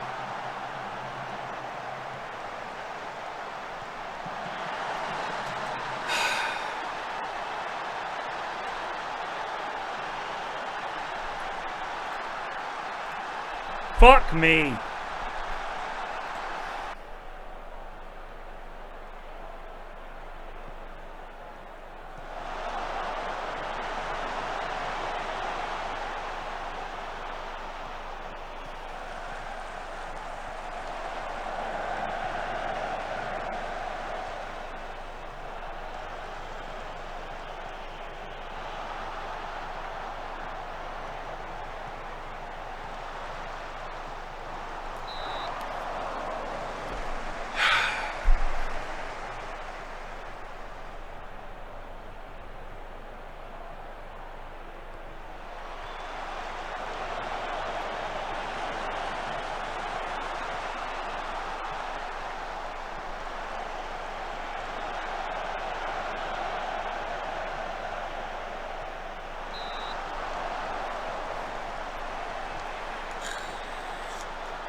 Trash! If that's offside, I'm gonna cry.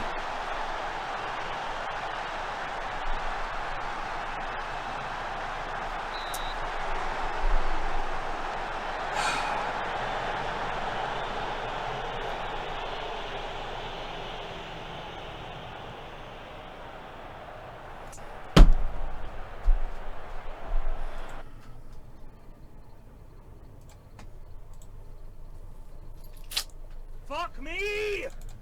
Ah!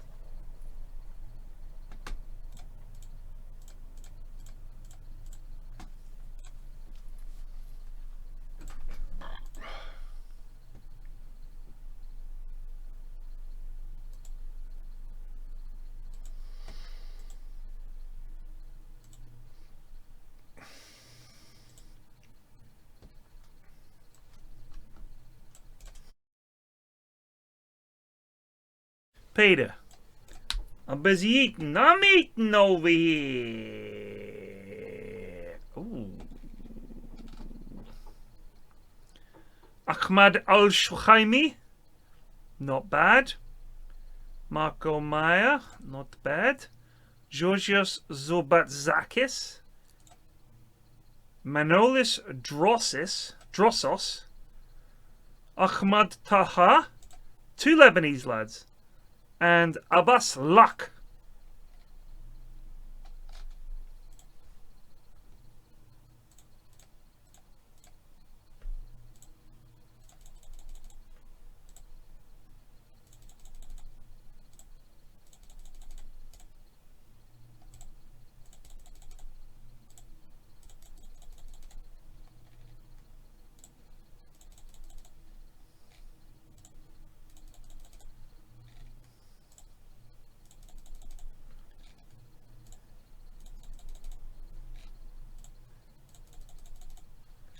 Tedious, this, isn't it?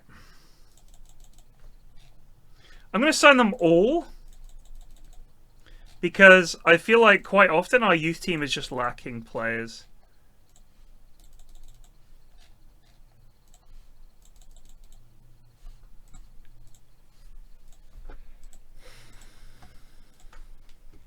There is, but you have to wait till after the game, and then your assistant manager or your youth coach says, these are the guys I recommend signing, and then you say, all right, sign all of them, but then you have to go back and sign all the lads individually. So I'm just like, just fucking sign them all. It's like 50 quid a week. We make millions. Just fucking sign them all.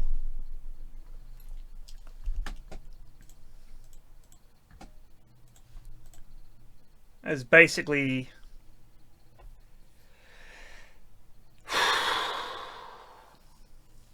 Basically, our season comes down to this. Round of 16. It's not good enough. See? Oh shit.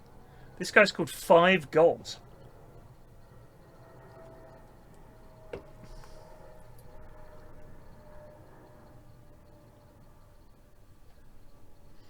He got a 10 and 5 goals. First touch, technique, work rate, decisions. Maybe he's something? I don't know. We'll see.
Away at Real.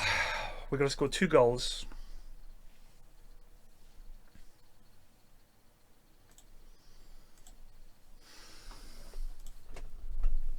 Oh my god, what is this setup?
That's one.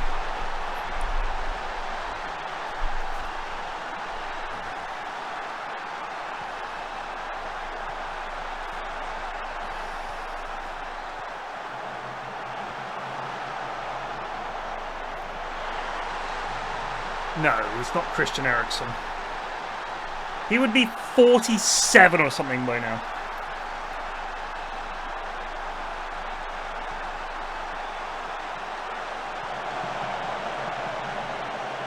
Yeah! Yeah!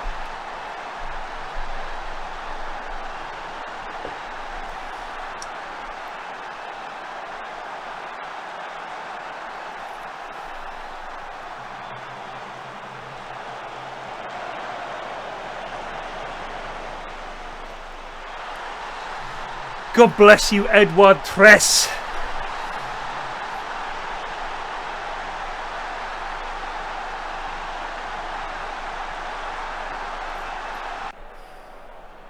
If, Jimmy.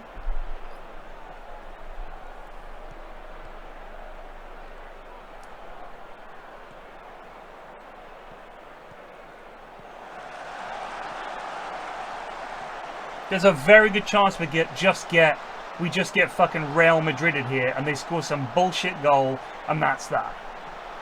That's what happened last year.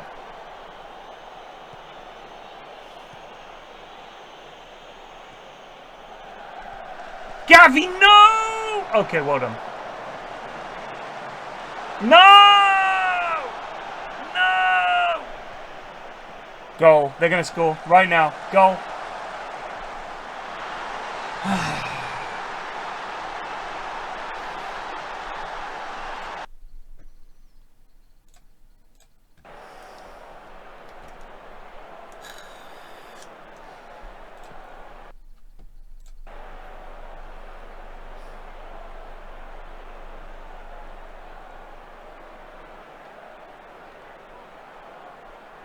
They are looking tired.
Oh.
Sag is banned.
Real fucking Madrid again.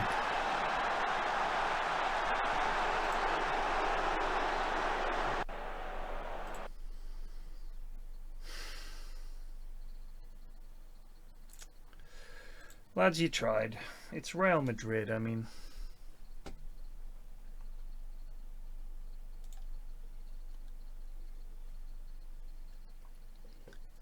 I thought we deserved more.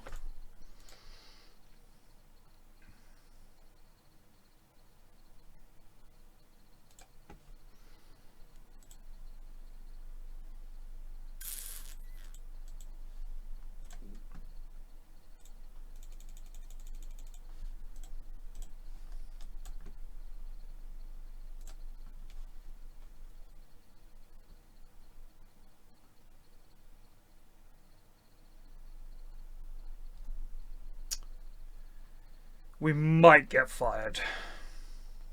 We might get fired at the end of the season. We'll see.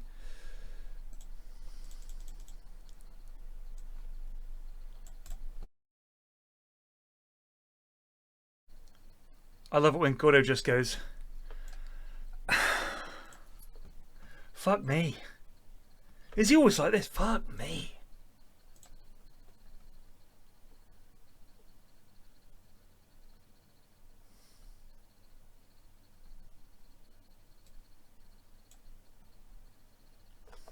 Yeah, you want me to blow fucking smoke up your phony ass.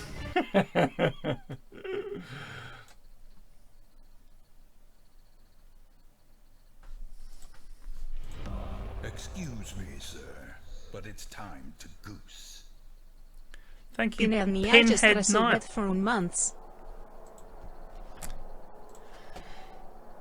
Lads, we have to win this game. Alright, we need to get back on course. We're out of the Champions League. Forget about that. Excuse me, sir. Get back to winning ways.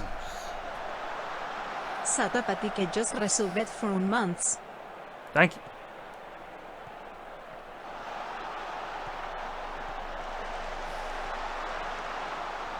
Oh, he's done him. Oh my god.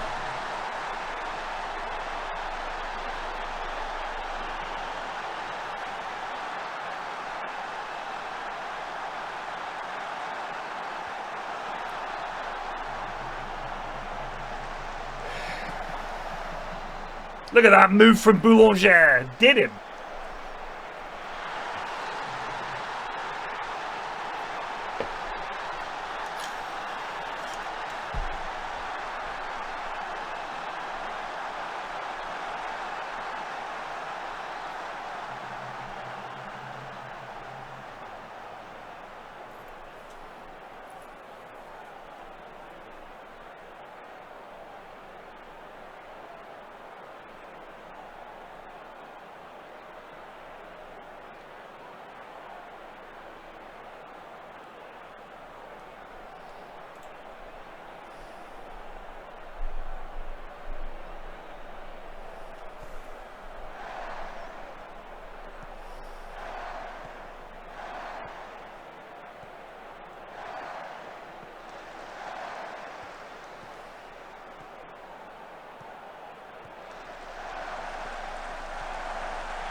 just bump into Real Madrid, you're just fucked. I mean, it's just like,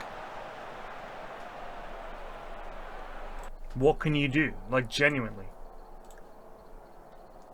Like, you score, things are going alright, and then, surprise, surprise, Jude fucking Bellingham turns up and just scores, and you're like,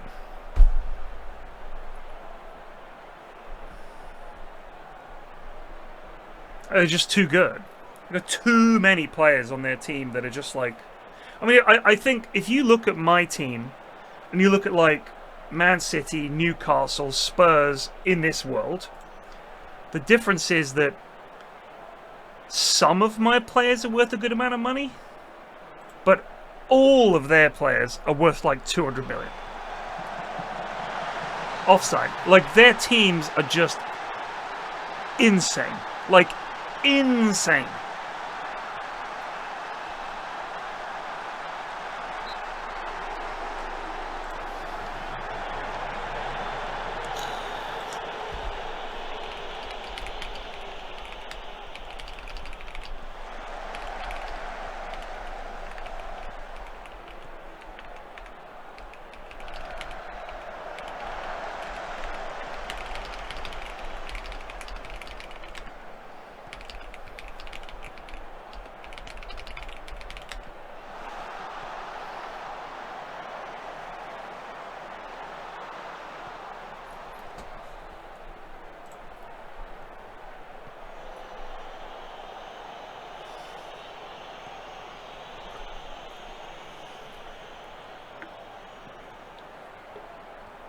The North African clubs have historically been Bayern's kryptonite.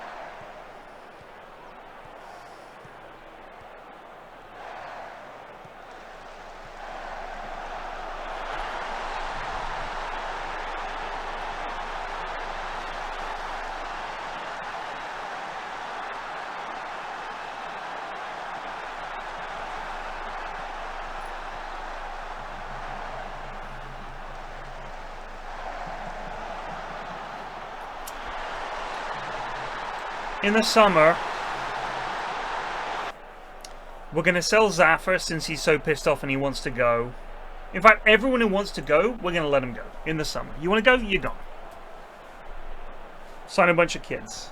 Rebuild. Or get offered a Premier League job and fuck off.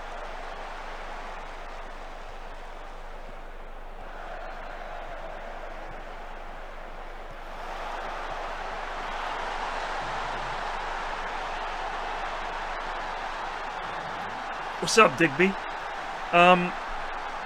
Yeah, we started off in Notts County. 10 years later, I'm the manager of Bayern Munich. Via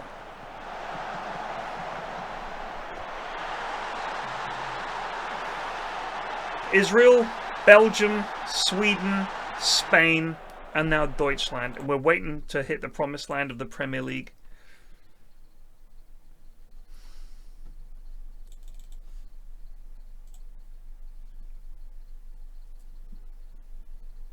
Did I not add Italy? Sorry, my bad, Italy. Although it was Perugia, it doesn't really count. Well, I'll be honest with you, this season I've managed to turn a very small profit. At the least, we're going to more or less break even. And of course, we receive, what was it, 160 million at the start of the season? Yeah, 160 million in players sold and 188 million in sponsorship. So if we get 188 million, we'll have a balance of 200 million. We'll sell Zafir Khan for a ton of fucking money. Gavi might go. I'll sell Tell because he's fucking 30. I might sell Saeed as well to Chelsea. Profundi I like, but he is 30. If we can get like an absolute fortune for these lads and just rebuild a team of all German lads, just everyone in this side is German. Just rebuild. Shit, that is a fucking good shout.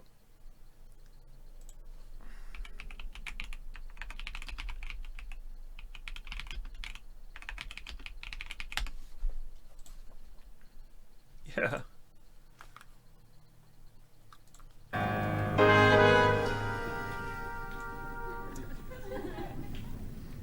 You see what I mean, Lister?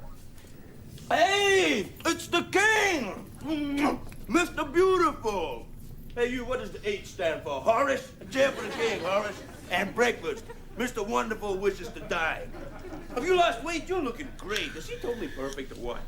You're my confidence. I just love that accent. It makes me go all wibbly. I don't understand it. You look like the manager of the London Jets, but you sound like Bing Baxter, the American quiz show host. I'm all the things you associate with confidence, King.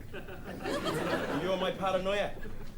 Isn't that a urine stain on the front of your trousers? What? No, it isn't. It's tea. So, how are you anyway?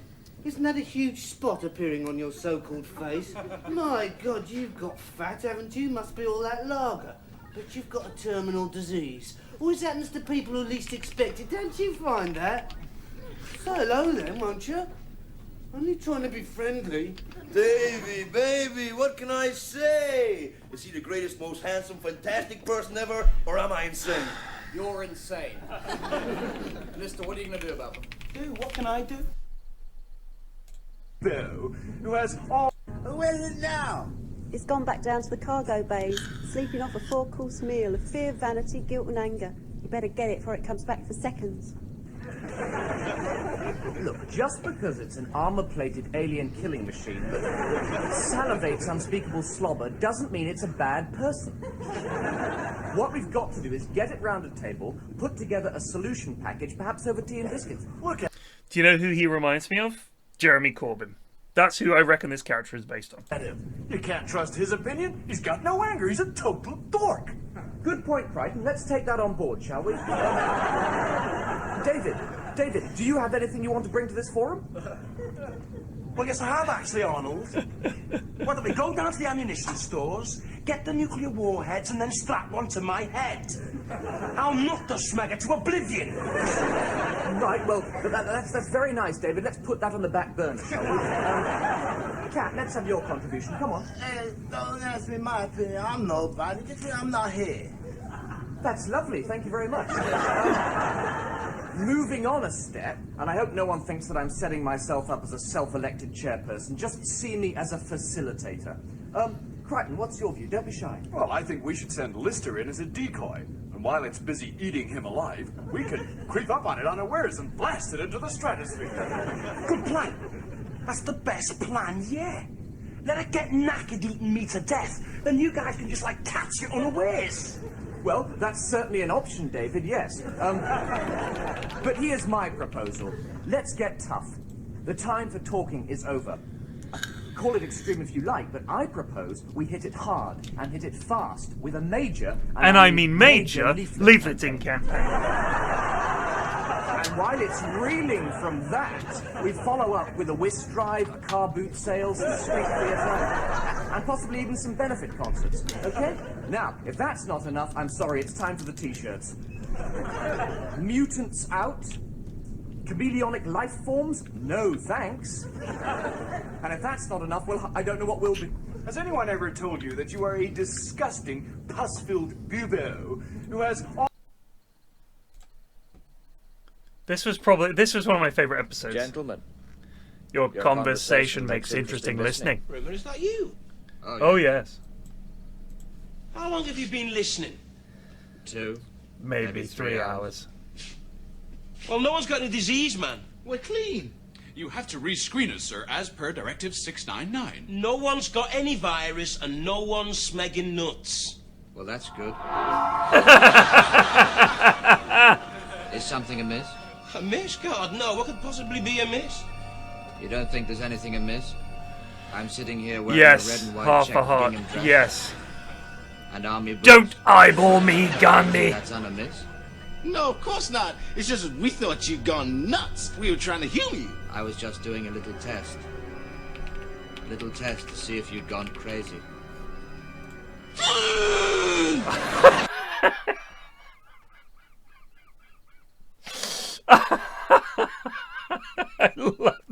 so much. Little test to see if you'd gone crazy.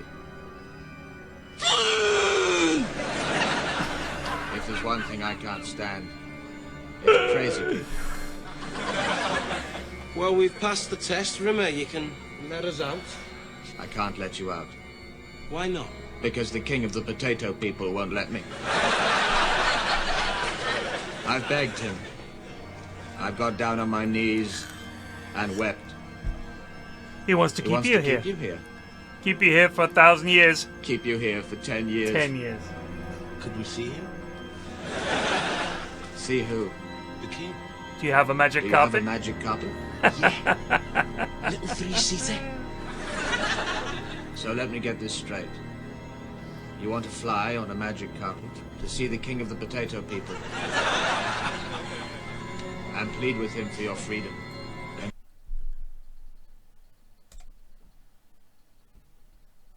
Well, thank you very much, sir. Thank you. As you were, Sergeant Presley. Guys are outside, sir, waiting inspection. Thank you very much.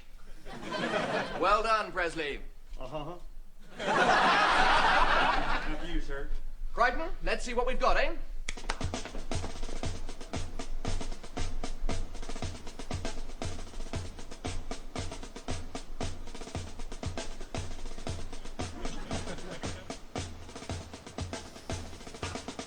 What's your name, soldier? His name's Gandhi, sir. Mahatma Gandhi. Well, get him out of that damn nappy and into a uniform. Have you no pride, man?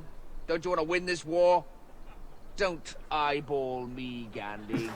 Get on the floor and give me 50. No! The way he goes down really slowly. Teresa, sir. Mother Teresa. Assisi, sir. St. Francis of Assisi. There's only two kinds from Assisi. Steers and queers. Which are you, boy? Moving hastily on, sir. What's he doing here? He was posted here from the fiction section, sir. The Dalai Lama. Mr. Noel Coward, sir. Delighted to meet you, dear boy. Shut up. Monsieur Jean-Paul Sartre, sir.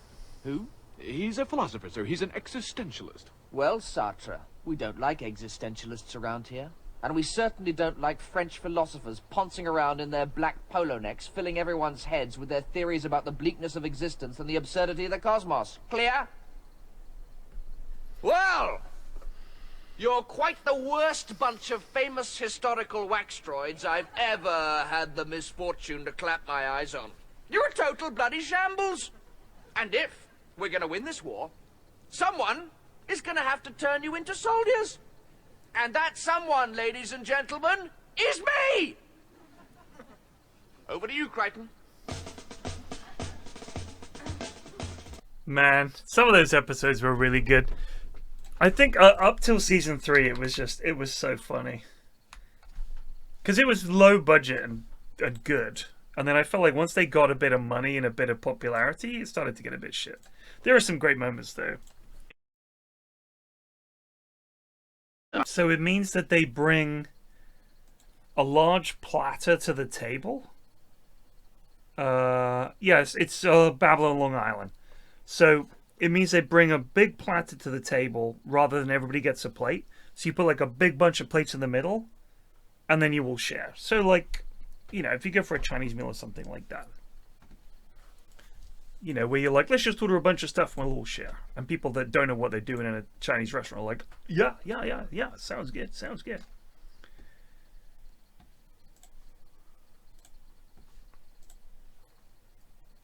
A meal? What is the charge? Eating a meal? A succulent Chinese meal? Get your hand off my penis, sir! I see you know your Jito well. This is the one that's got his hand on my penis, people!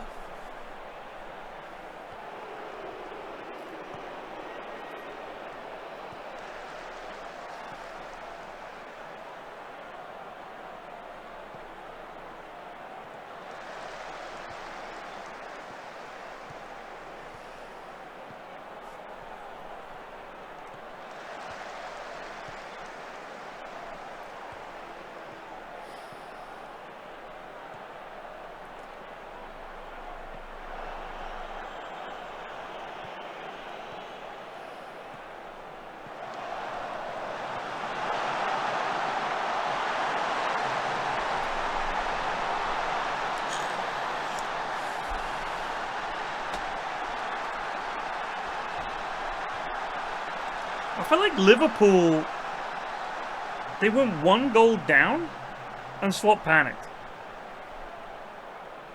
That's how it felt.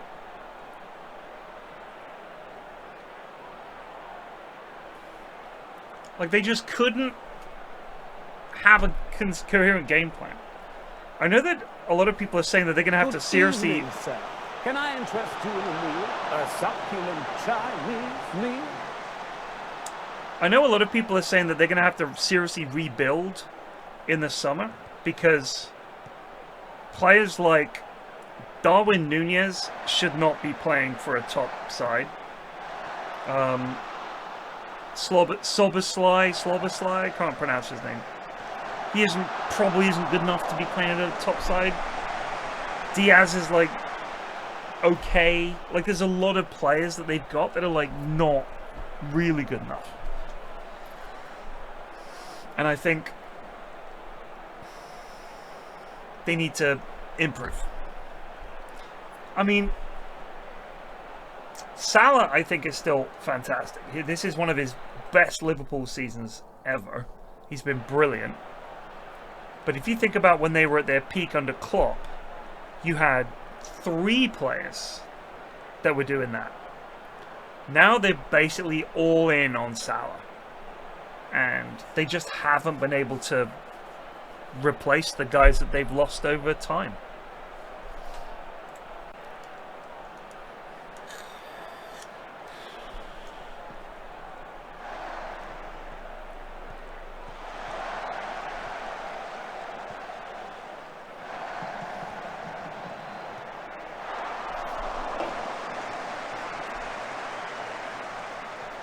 Yeah, Mane was huge. I think the reason that that team did, I mean, apart from Klopp is a great manager, was that you had Firmino, who was like not a particularly sort of amazing footballer, who you're like, ooh, I want to watch Firmino play. He's a pretty straightforward guy. But what he gave them was a fulcrum. He was a reliable player who you could put in the middle, and then you had Salah on one side and Mane on the other, and it was like this wonderful attacking trio. And then just rock solid behind there when you had a young Robertson, a young Trent Alexander-Arnold, and you had a young Van Dijk, young relative to what he is now. Like, that's a wonderful 3 out of a back 4. Drop pretty much any other central defender in there, you're good. Just a good team. Like a really fucking good team. And Jordan Henderson is not a spectacular player. But like him and Milner and guys like that, just solid midfield. Get the ball to Mane. Get the ball to Salah. Shit will happen. And you can hit Firmino and he's going to fucking hold it up. Play it off. Like, it's a really good side. So yeah, it's like, I think that kind of the problem that they had was just the players that they've got that are like their guys, their best guys. They're just getting on a bit now. You know what I mean? They're just getting a little older, and it's like you got to replace them. And some of the guys they brought in are just like not really good enough. Let's look at the Liverpool team right now. Excuse me.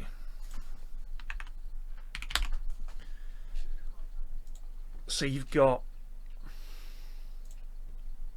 Alisson, who is a really good keeper, but he is also 32, so he's not like at his peak.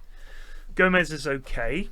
Van Dijk is still great, but Van Dijk is, what, he's 34? So he's 33. Konate's decent. I think he's good, but he's not like Van Dijk level. Luis Diaz, I think, is like pretty mediocre. He's like okay.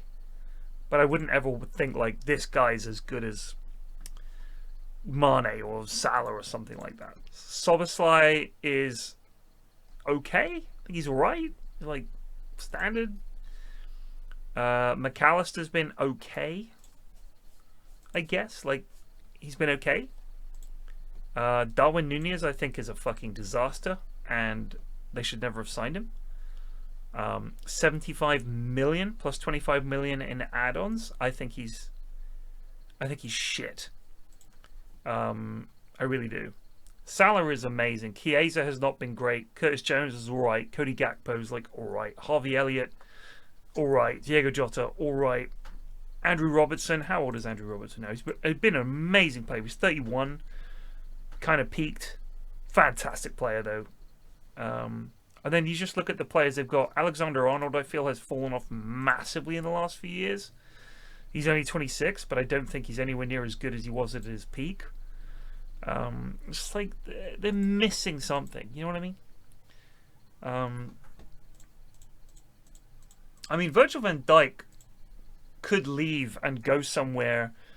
Yeah, Jota. Like, these guys are like, you know, they'll score against the middling teams. I mean, let's bear in mind that Liverpool are on course to win the title this season, right? So this is a good side. Yeah, no, exactly, Barry. Like, Liverpool are probably going to win the title this season. But if you think about how they look today against Newcastle and how they looked in the Champions League, there's just something missing on the big occasion. And I think week in, week out, they're a great team. Like, against a lot of sides in the league. But they're just not... They're not like... This isn't the great Liverpool side that Klopp had with Mane, Firmino, Salah, like, and all those other players. Like, it's just... It's good enough. But personally, I feel like this team right now reminds me of the team that Alex Ferguson won the league with before he retired. Where you're like... Wow, they're not even that good. And, you know, they sort of got some older players, got some problems. They won the league, but then it's like, what next? Like, if they lost Van Dijk and Salah, because he hasn't, I don't think he's signed a contract. So if they lost Van Dijk and Salah, that is a very ordinary side at that point. And I think if Salah hadn't had the season he's had, and he's been fucking amazing, what do they look like? Do you know what I mean? You think he stays? Tom Cleverley? Yeah. That's fair. That's fair.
I'm not saying that Liverpool are fucked. I mean, yeah, like you said, you guys are top, and I think at times this season they've looked fantastic.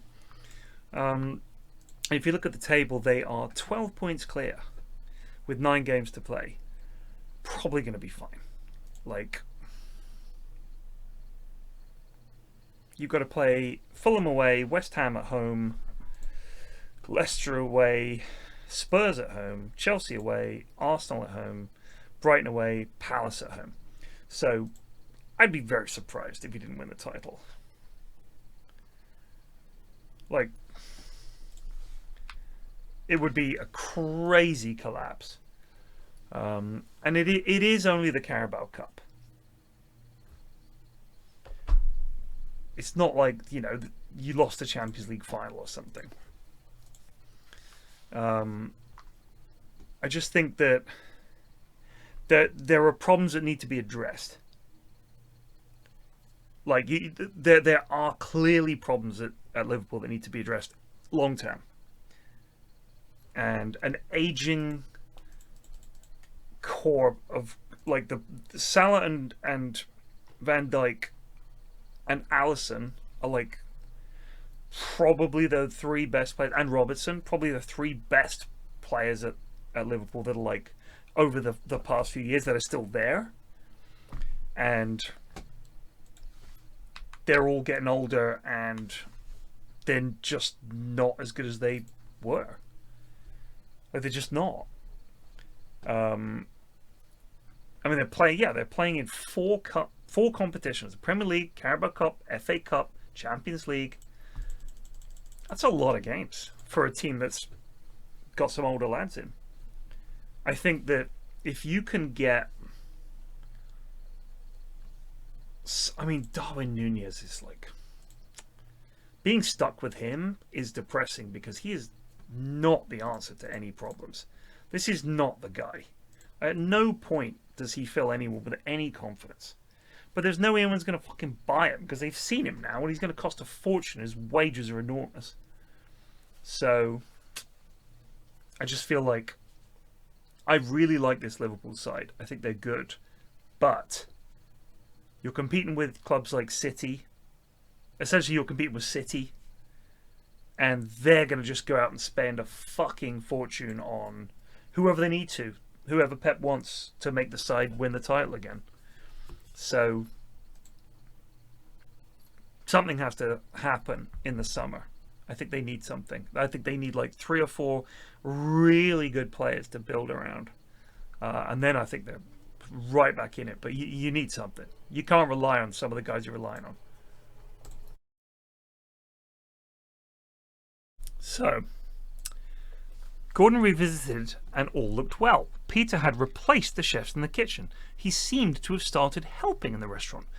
Reviews after Gordon visited say the place was just as bad as after he left. Peter's aired on September 19, 2007. They closed just over 1 year later, December 2008. The restaurant next door expanded into that space. Their father, who appeared in the episode, died a year after it closed, and it was revealed on Cosa Nostra News that Peter had mob connections. He was said to be once working for the Bonanno family. Cosa Nostra News. Let's look up the article. Peter Pellegrino really is or was a gangster. The once promising Bonanno crime family, who appeared in Kitchen Nightmares, now calls himself a brokester. Brokester. Oh, he's broke. Instead of a gangster, he's a brokester. And the Bonanno crime family, with which he once was affiliated, has disowned him. So is the rest of New York's Cosa Nostra, according to FBI documents, and Peter Pasta himself. Wow. So, back then, he was an up-and-coming Bonanno associate who earned 15 grand a week from bookmaking. At the time, he also owned 2 boats he'd park in a pricey nearby Babylon Harbour called Great South Bay. Wow. So he lost it all. Peter Pasta is what they called him. How about that?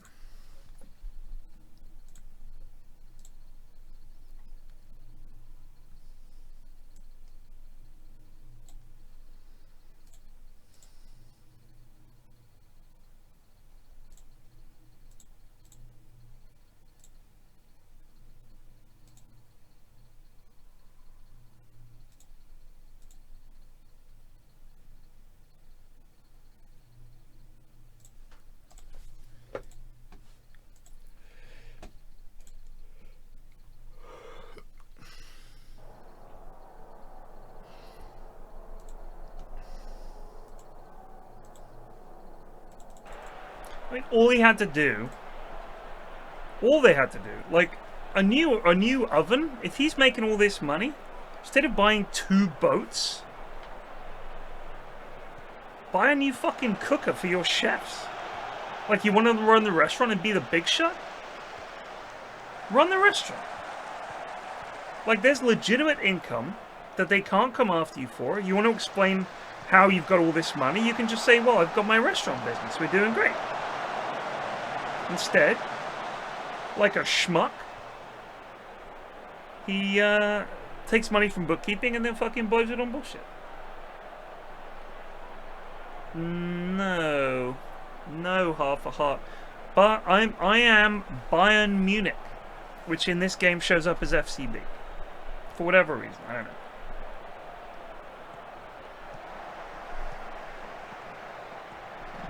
Can we stop this guy, please? Jesus.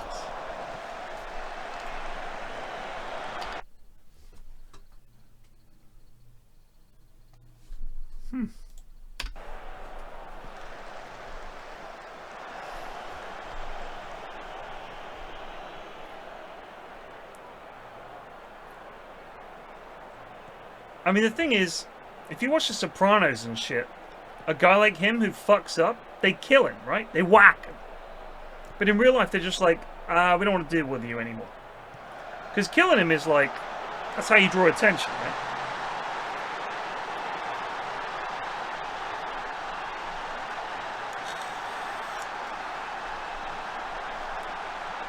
Yeah, it wasn't money laundering.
I'll never play RuneScape, dude. Ever. Why would I?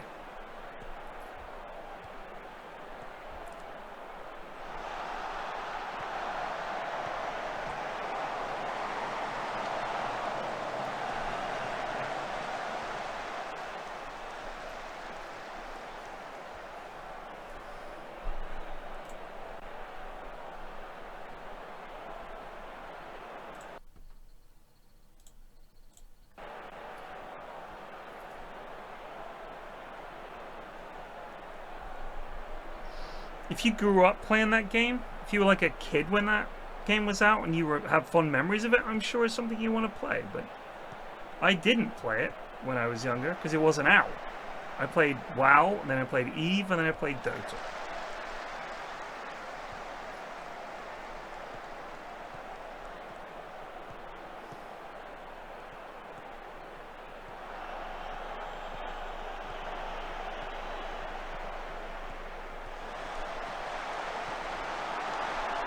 Fuck me.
Oh!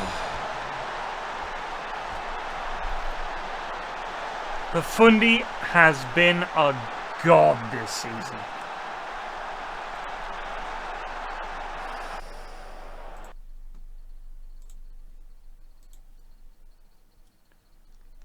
This is not the Champions League, brother. That's it. I think that's his 25th goal of the season.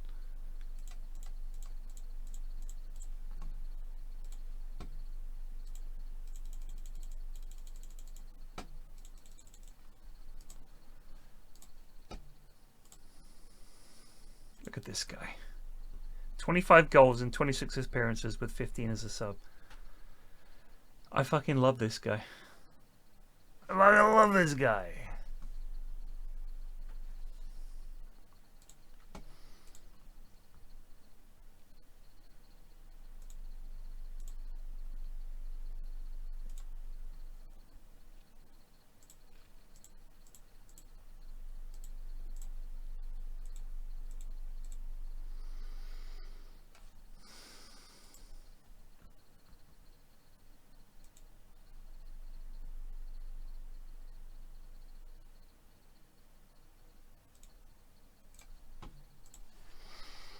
Sign him on another 3 years.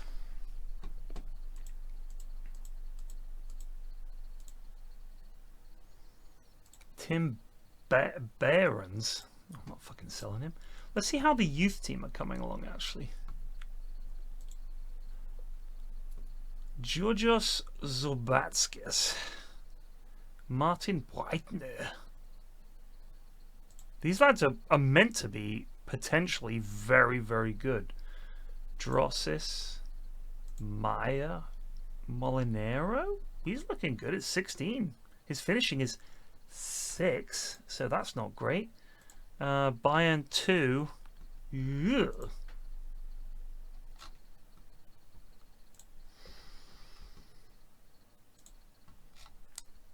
Well, look, it is midnight. I've got to drive down to Bristol tomorrow.